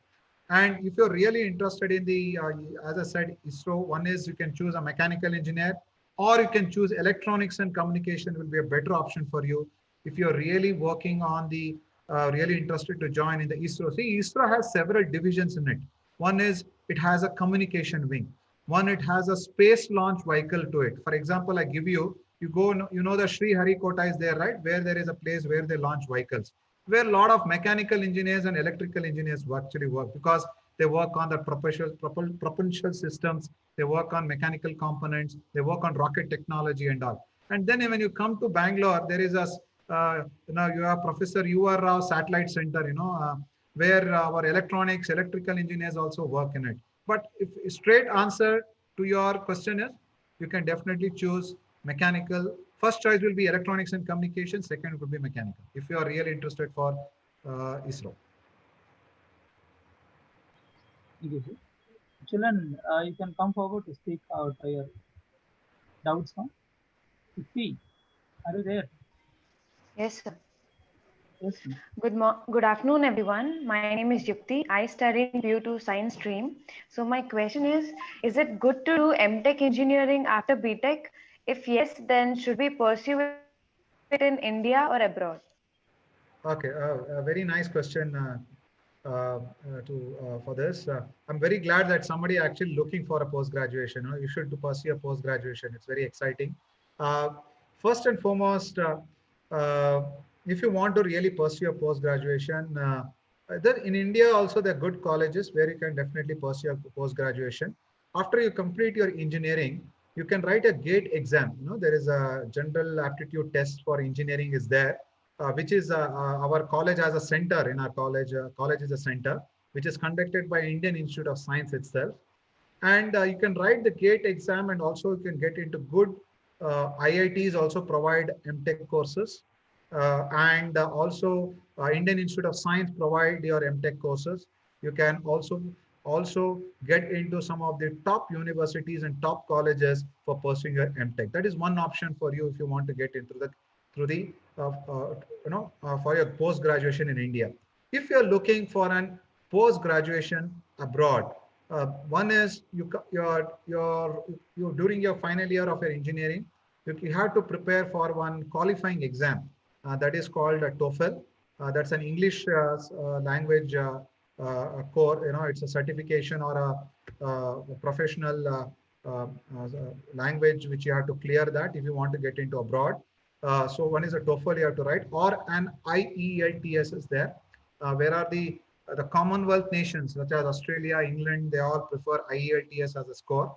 And TOEFL is if you're really looking to go to US universities, they look for the TOEFL score. And then you can write a GRE, which is called a graduate reasoning examination, where if you clear that, and you can get into very good universities in the United States. So to put into perspective, Yukti, if your parents, you have to sit with your parents, talk with your parents. If your parents can really afford a good education abroad, definitely please pursue. There are a lot of banks which also support for your higher education. If the advantage of doing higher education in US is you get to meet a lot of international students, international exposure, cross-cultural learning that happens. It's a different kind of an learning environment there. It's more about self-driven, and you learn many things there. That's a wonderful experience if you get an opportunity to study abroad. And getting into top company, and you're getting to start earning there also is quite easy for you once you complete your masters in US. So you get the chances of you getting into a very good companies are also very, very high, and you can work in top firms there. Also, you can pursue your MTech in good IITs, and also you can, a lot of Indian companies also hire MTech and they do it. The students in a college have two aspects are there. How our students do is, students who are coming from, a lower middle class, and really, for them, the money that they want to earn, or the amount they want to earn after the for final year of engineering matters for them. So what they do is they immediately aim for campus, and they work for company for about 3-4 years, and they and they continue to develop their career on their basic qualification itself. That is one path. The second path is some students, they join a company for about 3-4 years, they work for 3-4 years, and they get that enough experience, and then they go for higher education. And a lot of students do that, where parents can really afford for them to send them abroad. Because if you have an experience and then do a master's, probably doing masters with an experience will be much easier for you, and that experience of 3 years will really help you even to get a job abroad. So that is also, but it doesn't mean that you don't get job if you just do directly after B and MS. You can definitely get it, but just that there'll be an added advantage. And next aspect is some of the companies where if you have to do your specific amount of experience that you put forward in a particular company, they give a due recognition for it, and companies itself will sponsor you for an executive master's programs in the company in the form of an MBA or an MS or an MTech, and the company itself will sponsor you, and you can pursue your masters there. So there are different methods. Uh, I tell you will start exploring all this once you're there in engineering. When when you just completed your second year, and when you're in third year, probably it gets more clearer for you where you want to take a career path. So as I said, it's a journey that you go through and you learn through, and you actually build through it. Sometimes circumstances force us to take decisions and all, but I honestly feel you should evaluate your discuss with your parents, and then accordingly plan your master's education, whether it's in India and abroad. But there are good universities, good colleges in India. Also, you can pursue your master's, and you can have a successful career also in India. Thank you, sir. Good afternoon, sir. Yeah, good afternoon. I'm Rachana, studying in +2. So my question is, if I want to do robotics course, which branch of engineering should I choose, and how are the opportunities in robotics course, sir? Yeah. A very good question, Rachna.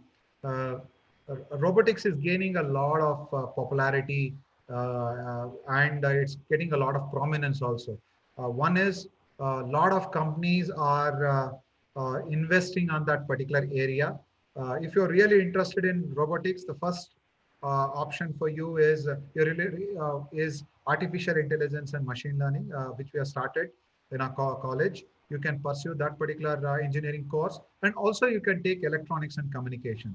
If we see, for example, in our electronics and communication, about since last 5 years, we have a tie-up with IIT Bombay, where about 5 or 6 staff members are deputed to IIT Bombay, and they got trained on robotics. And we have an robotics lab in our Department of Electronics and Communications. Students are actually working on robotics. But don't take away that mechanical engineers cannot learn also robotics. As I said before, I gave an example of automobile engineering. It is becoming interdisciplinary. In our e-yantra robotics lab, for one project, there is a computer science engineer, there is an electronics engineer, there's a mechanical engineer, there's an electrical engineer. So all are working on one particular project, and they're working in an interdisciplinary way. But if you want to really narrow it down, artificial intelligence and machine learning is some which can really give you a thrust for your robotics interest. So it's going to be the future, and it is having a lot of opportunities, especially in AI. Typical, if you go and Google and find out what is a typical technology which most of the companies are actually investing on, they're saying it's all about in AI and machine learning. So that's why everybody is talking about. Today, you listen to Amazon CEO, or even if you talk about Elon Musk of Tesla, he talks about artificial intelligence and machine learning.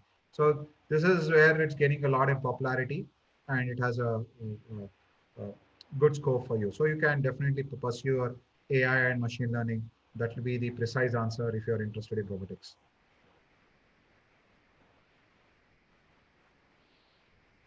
Yes. Yeah, thank you, sir. Children, is there anybody who is going to ask questions now? Abhinandan Yadav? Yes. Yes, sir. Start your video. Yeah, right. Good afternoon, sir. Good My afternoon. name is Abhinandan Yadav from second PU, sir. Okay. So my doubt is many students have their dreams and goals fixed before and they are working on it. But many students face difficulty in choosing their career. So can you suggest some ways that they can choose their right career? I see. See, Abhinandan, I would rather happy for you where you meet on career counselor. If you really want to deeply understand where my passion is all about, where you want to really take through it, you should visit the institutions. For example, you will narrow down something. If you're passionate about solving problems, you're passionate about technology, you're passionate about your math, you're interesting in you have interest in math, then definitely engineering can also play a very important role. Again, what in engineering course, which course you want to learn, then please do visit our institution. Keep an unbiased mind. Come talk to the professors. Talk about what is computer science, where they use.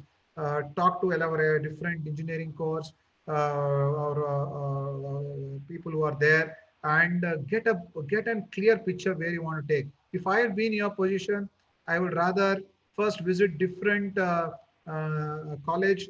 If I engineering college, I'll visit a college which offers the best of science program. Talk about what is the science is all about, what are this, where does it take me, what is its career path. Then if I'm really interested in, pursue my something in architect, or I want to be an architect, then I'll also go talk to an architect, who's a successful architect, and find what kind of work he does. So my step number one, visit this, then go to a career counselor. There are some very good if you come to me, I can suggest some of the very good career counselors, independent career counselors. So I honestly believe you make an informed decision by taking these two inputs and chose the right path. Again, I keep saying it's a journey to start exploring and finding your passion. Uh, uh, my classmate in my 12th, he's a his name is Manish Singh. I studied in Mysore. In my 12th, my PUC and my 8 to 12 there. He was extremely good in science. He got physics, chemistry, maths, biology, 99, 99 and all. And today he's an author. He has written a couple of books, and he's a professor in Patna University, and his passion is history.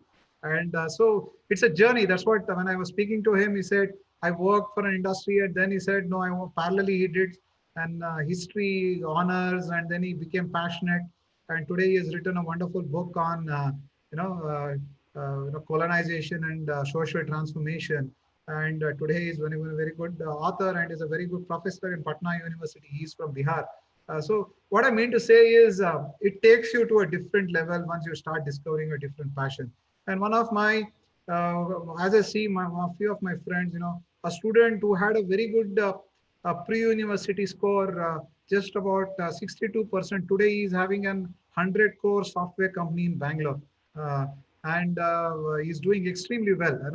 There are two, it was a startup, and so many startup, so angel investors have invested in it. Today's valuation is about 100 crore. So what I mean to say is, never know where the passion will strike, and you will start discovering it. But to narrow down, rather I visit, talk to professors, make an informed decision by talking to the counselors also, and that will really help you to take your career path. There are some diagnostic tests also which you can take to understand where your entire career can be. And I suggest, there is some tests which I have with me. I can share that link, and you can also take those tests to understand what kind of learner you are and what kind of passion that you are actually really interested in. It's something which you will do, which you will really explore, and you come to know about it. To be put it, I did physics, chemistry, maths, biology. Had equally a very good rank in my PUC, and very good, equally good rank in my engineering. But I didn't like biology at all. I never wanted to be a doctor. Though there was a word in my house, why don't you become a doctor? But I said, no, I want to be an engineer and I'm interested to be an engineer. And there was no talk. So it's something which you have to really do it. I started getting clarity in my first half of when I completed my pre-university first year. I decided, no, my engineering is my passion. So that's how it is. So you go and visit, talk to some professors, talk to some few very good counselors, and you'll get a fair idea about it. Yeah. Well, sir, thank you, sir. Thanks a lot for Yeah, your suggestions. yeah. Panindra. Panindra, are you there? Yes, sir. Yes. Good afternoon, one and all present here. Myself, Panindra. I studied in Basarajeshwari Public School and College. Now I'm studying in Pupiltree Institution. Well, sir, I would like to ask a question based on mechanical engineering branch. Sir, suppose if I choose mechanical engineering branch, after mechanical engineering branch, can I do my PhD in some of the thesis, like in some of the scheme of subjects? Oh, very much so. Okay, you're done with the question, Panindra? Yes, sir. You're done with your question? Yes, sir. Yeah, okay. So you're saying, what are the opportunities for me to do a mechanical engineer? Then you are interested to become a PhD, right? So that's your question, right? Yes, sir. After mechanical engineering branch, yeah. I want to do separate PhD in separate PhD in physics. Whether this is possible or it is not. It is possible. See, also going forward, the entire education system in India is also higher education is going to become interdisciplinary. There are some changes that is happening, which going to come in the next forthcoming year. So you all will be quite lucky batch, you know. An engineering student in a college can actually pursue his, history as a minor or a major. You know, they're called as majors and minors. Your question is about the major and a minor. So my passion is about mechanical engineering, but still I want to pursue a physics as a minor or something like that. So it is happening. It is possible. At the current context, things are like if you're taking an engineering as you take an engineer, you become an engineer, then you complete your MTech masters, and once you come to your, it's basically like a cone, your mechanical engineer is like this, and MTech, it narrows down, and PhD will narrow down to your one specific passion where you'll pursue and do your complete research on it. For example, one of our professor, Mr. Dr. Raghavendra Joshi is there. He's a mechanical engineer from our institution, has been with us for the past 23 years. And he's a PhD from NIT Surathkal. And he worked on the, your bikes have a disc brake system, right? Braking system. So he has worked on that disc brake system, and that got adopted in so many of automobile industries. So he and his professor had done a PhD and they developed a product. And today his product has been actually been implemented in a two-wheeler automobile industry where we have the disc brake system. So that's something which you can definitely do it, where you study in depth and you become an authority in that particular area. And you have to publish a lot of research journals for your PhD. You have to write a lot of scholarly articles where they get published in some top journals. And that's when you get a due credit for your PhD. And most important thing, you can also get patents for it. Yeah, if you're patented something, your new invention or a new method or a new creation that you have come up, and you file it, and that will be under your name. So whoever actually uses that particular product or services, and lifelong you'll be getting that earning to your bank account. There'll be just money will be coming to your account. So but it create a lot of impact, and they will take your patent and they'll implement it, and then you that's an opportunity for you if you do a PhD. We can do file patents, you can publish, you have to publish a lot of scholarly articles. And you can definitely also see, I'm interested in to become a physicist. You can also pursue a parallel course in that MSc in physics, and you can do it. So There is nothing wrong to it. I gave my example, right? Of my two students, Raghavendra HM and Viresh, who are the ISRO scientist and SF. So they did mechanical engineering, and then subsequently, they work they got into ISRO on merit basis, and they're working on the one is working on the satellite technology and one is working on the propulsion system. Propulsion system is about the lift off that rocket takes place where where it has to move away from the gravity and get into the space, right? So that cryogenic systems and all where he is actually working. So he said, sir, to learn that, because I was a basic mechanical engineer, the ISRO told me you have to learn the propulsion system because it involves some chemistry about it. I went in depth to learn about chemistry, and I became very good in chemistry, and that really helped me to implement that knowledge in the mechanical system. So that also you can very much so do so, and it is possible. Thank you, sir. Right. Thank you, sir. Tanuja, do you have any questions now? Yes, sir. Yeah, please, ma'am. Good afternoon, sir. I'm Tanuja from second PU. Okay. I have a question on previous classes that major and minor subjects, sir. Yeah. Sir, few colleges are like, if you don't get counseled in what you're interested, you can take it as minor. Yeah. So whether it is really helpful or we have to get into the counseled course and just continue. See, the new education policy which recently has been announced, a lot of changes are happening in the higher education. One is they're bringing where the entire education will not be compartmentalized or which is put into different silos before. So a mechanical engineer can pursue is I want to learn French language. That could be a minor languages. Computer science engineer can say I want to learn in fine arts. That he can do it.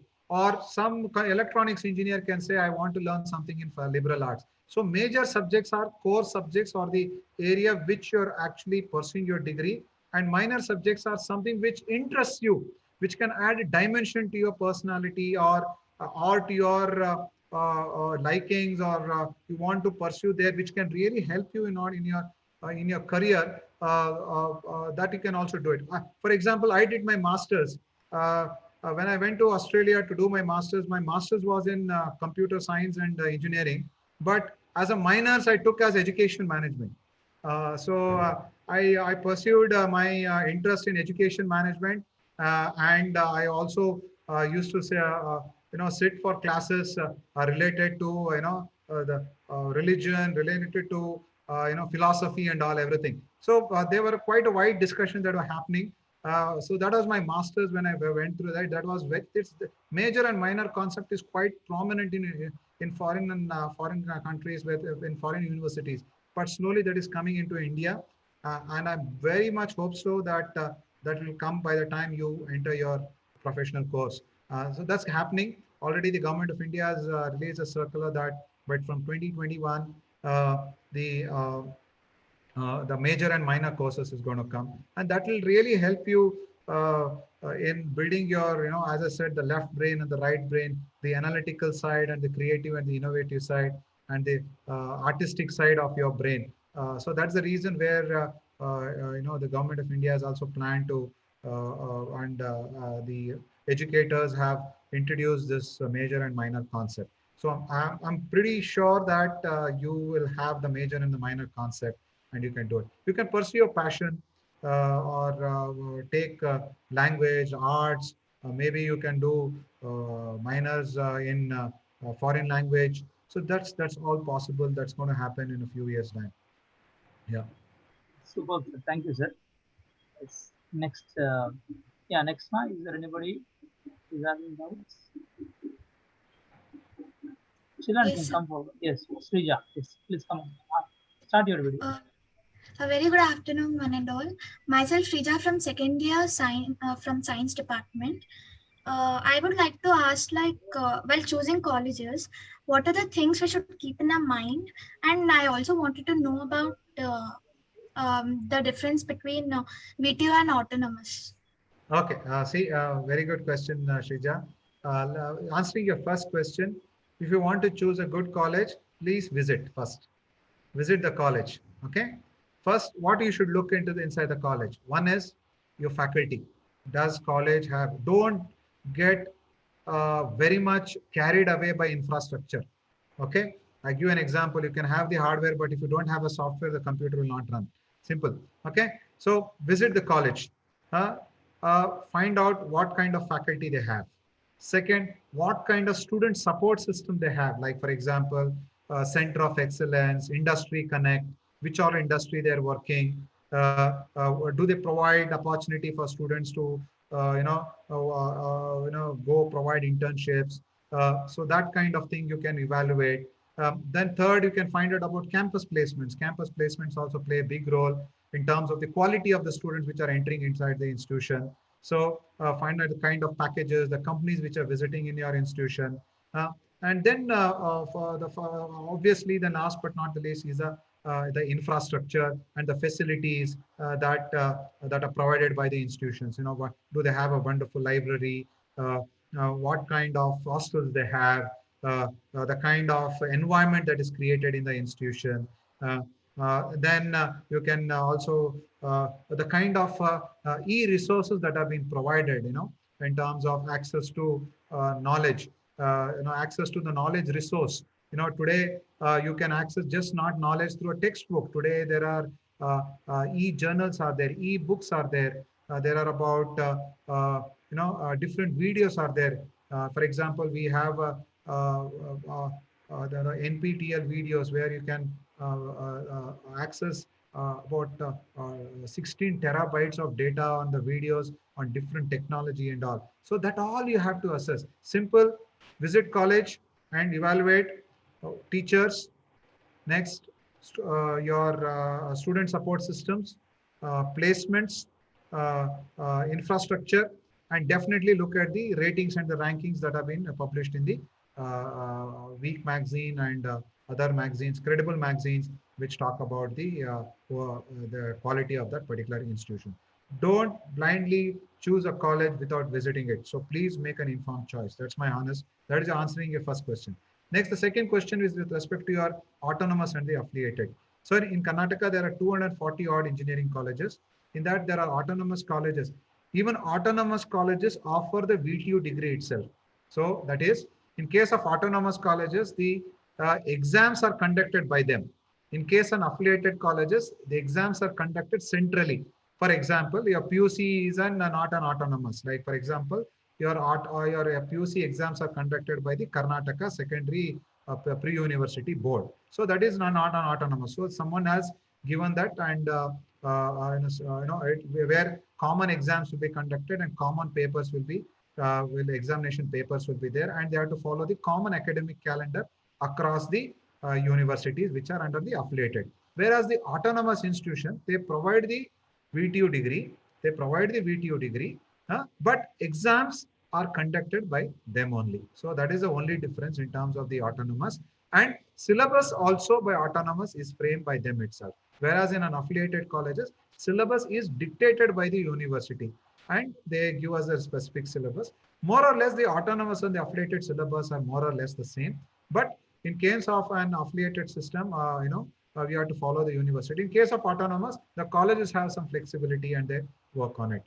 But equally, affiliated colleges are doing much better and than autonomous. See, if you want to choose a right autonomous college, you have to be very, very careful, because you should choose an autonomous college where there is credibility in terms of conducting the examinations, where there is a credibility in terms of teaching learning process. So that you have to clearly evaluate, that you can make an informed decision by talking some of the passed out students, or some of the, you can visit the college and take an informed decision about it. In addition to it, also there are some private universities in the Karnataka, but please don't fall into the private university spray, and don't make a wrong decision of just looking at the infrastructure and all, everything they promise and all. But there are some good private universities. There are some also average private universities. Don't, please, as I said again, please visit, talk, discuss, evaluate, talk to experts, and then take a correct decision about it. Okay. Very nice, sir. Students, is there anybody still? Yes, sir. Yes. Start your video now. Yes, sir. Good afternoon. This is Aishwarya from NPU. I studied in BPSC school, sir. Now I start my PU people tree. Okay. Sir, can I know the difference between electrical engineering and electronics? Oh, very good question. So, see, electronics and communication engineering and electrical and electronics engineering. Okay. Uh, Electronics and communication is deals with more about your semiconductors. Probably you would have learned in physics, the NPN, PNP, those kind of stuff, wherever it talks about your Intel chip, your computer has a processors, Core i5, Core i7, Intel processors and all will be there. So these are all, it deals with more about chip manufacturing, chip designs. If you look at your Apple Watch, again, it's a simple electronic machine which has a software in it. So that particular aspect is called as embedded systems, where it is a combination of an hardware and a software. It is, and it also electronics deals with more times of the communication side. Communication is like your 2G, 3G, 4G, 5G. Now everybody is talking about the next is the fifth generation mobile phone technology. That is the satellite communication. That's why I said ISRO also looks for electronics and communication. Whereas in electrical and electronics, electronics is the word that has come in electrical because majority of the electrical component also has electronics in it. For example, you take a typical stabilizers. You have a stabilizer at home where it probably kept it on a fridge or it is connected to your television. What stabilizer do if there is an fluctuation in power, whatever the output that it gives a constant power supply, whatever could be the input supply. So it's a typical electrical and electronic component it is because it's an electrical, the application is towards the electrical problem, and it has an electronics component in it, where it regulates the power supply, it ensures that there is no surge current or an excess current flowing through it that can cause a damage to your electrical part. So electrical and electronics deals with majority where you learn about power generation, transmission of power, where you, for power generation is you produce electricity either through solar or through wind or through thermal power stations. Then there is power transmission. For example, how do you carry the power? You have the transmission lines, right? Overhead lines where they take the power to your different nook and corner of your cities and the villages. So the power transmission also takes place. And inside the power generation plants, there will be a lot of electronics components which are related to the power maintenance, power monitoring, and seeing to that the entire function and the supply of it takes place in a very, very safe and a secured manner. Just like how a stabilizer is there, where the excess input will, if there's no stabilizer, excess input is going to cause. So there are a lot of power electronics components which ensures that none of the households are getting that excess currents which can damage their their lights, fittings, and as well as their electronic components. So it has electronics, communication engineering, and electrical electronics engineering. There are few common subjects also because the electronics knowledge is also there in the electrical side, where at least there is a 35 to 40% of syllabus which is there in electronics is also there in electrical and electronics engineering. Because you see the underlying fundamentals remain the same. It's only the application part of it. Where do they use? What do they use? Electronics people learn in order to develop systems for for aerospace, small components for watches, for computers and all. Electrical and electronics, they use the same fundamentals and the same knowledge, but to solve the power issues, the power problems, better bringing more efficiency in power transmission. So this is all, the underlying knowledge is the same, but the application part of it is quite different in terms of where they take it. But subjects, 35 to 40% of the engineering subjects between EEE and EC is the same. Yes, sir. Thank you so much. Yes, thank you, sir. Thank you so much. Is there any questions more still? Anybody still? Okay, fine. Sir, thank you, sir. Thank you so much for your patience, sir, first of all. Let us stop the program here with a vote of thanks. And really, I'm so happy for your patience, sir, actually, because children keep on asking questions, and every different question you have continued with extraordinary answers to all our children. And first of all, we congratulate you, sir, for obtaining the 159th rank in the Week magazine. So many number of times, actually, if it was an offline program, we would like to applaud you. There was wonderful achievements from your BITM this year, and every year you keep on progressing in your success, because success is a journey, and you are holding your journey successfully, sir. Thank you so much, and congratulations, sir.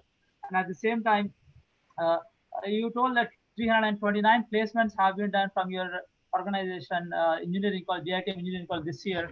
And at the same time, majority of children doesn't know that 70% of solar power energy is being produced in your BITM engineering college from your top of the buildings. And we are very happy, sir. Actually, we have seen number of banners and posters that one girl, Sneha K and Firdaus Afreen, ultimately they have placed in extraordinary Adobe and Summer TCS, and extraordinary. We would like to clap and applaud. Okay, even I would like to whistle, sir. Actually, you told that a Sirgupa girl went to Japan, Sony company, and Indian Army. Ultimate, sir. Ultimate, sir. Majority of students have been placed in banks, Byju's, and you have introduced the German language in our institution. Brick startups with the central government. So not what one or two, sir. A lot of achievements you are continuously doing this year, every year, and really we really applaud. I request all my students and parents and teachers and my management and my all staff members also to give you big applause, sir. Thanks for your great patience. It has been 2 hours gone, sir. Actually, we are continuing and there is no full stop or comma, because it was wonderful presentation and wonderful conversation is going on continuously, where we are really grateful to you, sir. And on behalf of our people tree management, Prabhu Jagirdar sir, CEO Sucharita ma'am, as well as our Principal Malaya sir and Vice Principal B.R. Chandrasekhar sir, our Dean Suresh Babu sir as newly appointed, and our all HODs, myself and all my staff members of staff, my technical department, IT in charge, Babu sir, everybody, on behalf of our parents and my dear students, we really thank you so much, sir. We are so much grateful to you. And one fine day, really, we invite you, if possible, if our management and you permit us, then we will, one fine day, we will come to your campus, sir, for campus visit. And then our children will come to know how beautiful our campus is, because in 3 years I'm continuously coming to your institution, sir. Thank you so much, sir. Thank you so much for your wonderful presentation, sir. Thank you, sir. Thank you, sir. Thank you. With this, I'm going to conclude this. Malay, sir, will you please come on to the screen, sir? Yeah.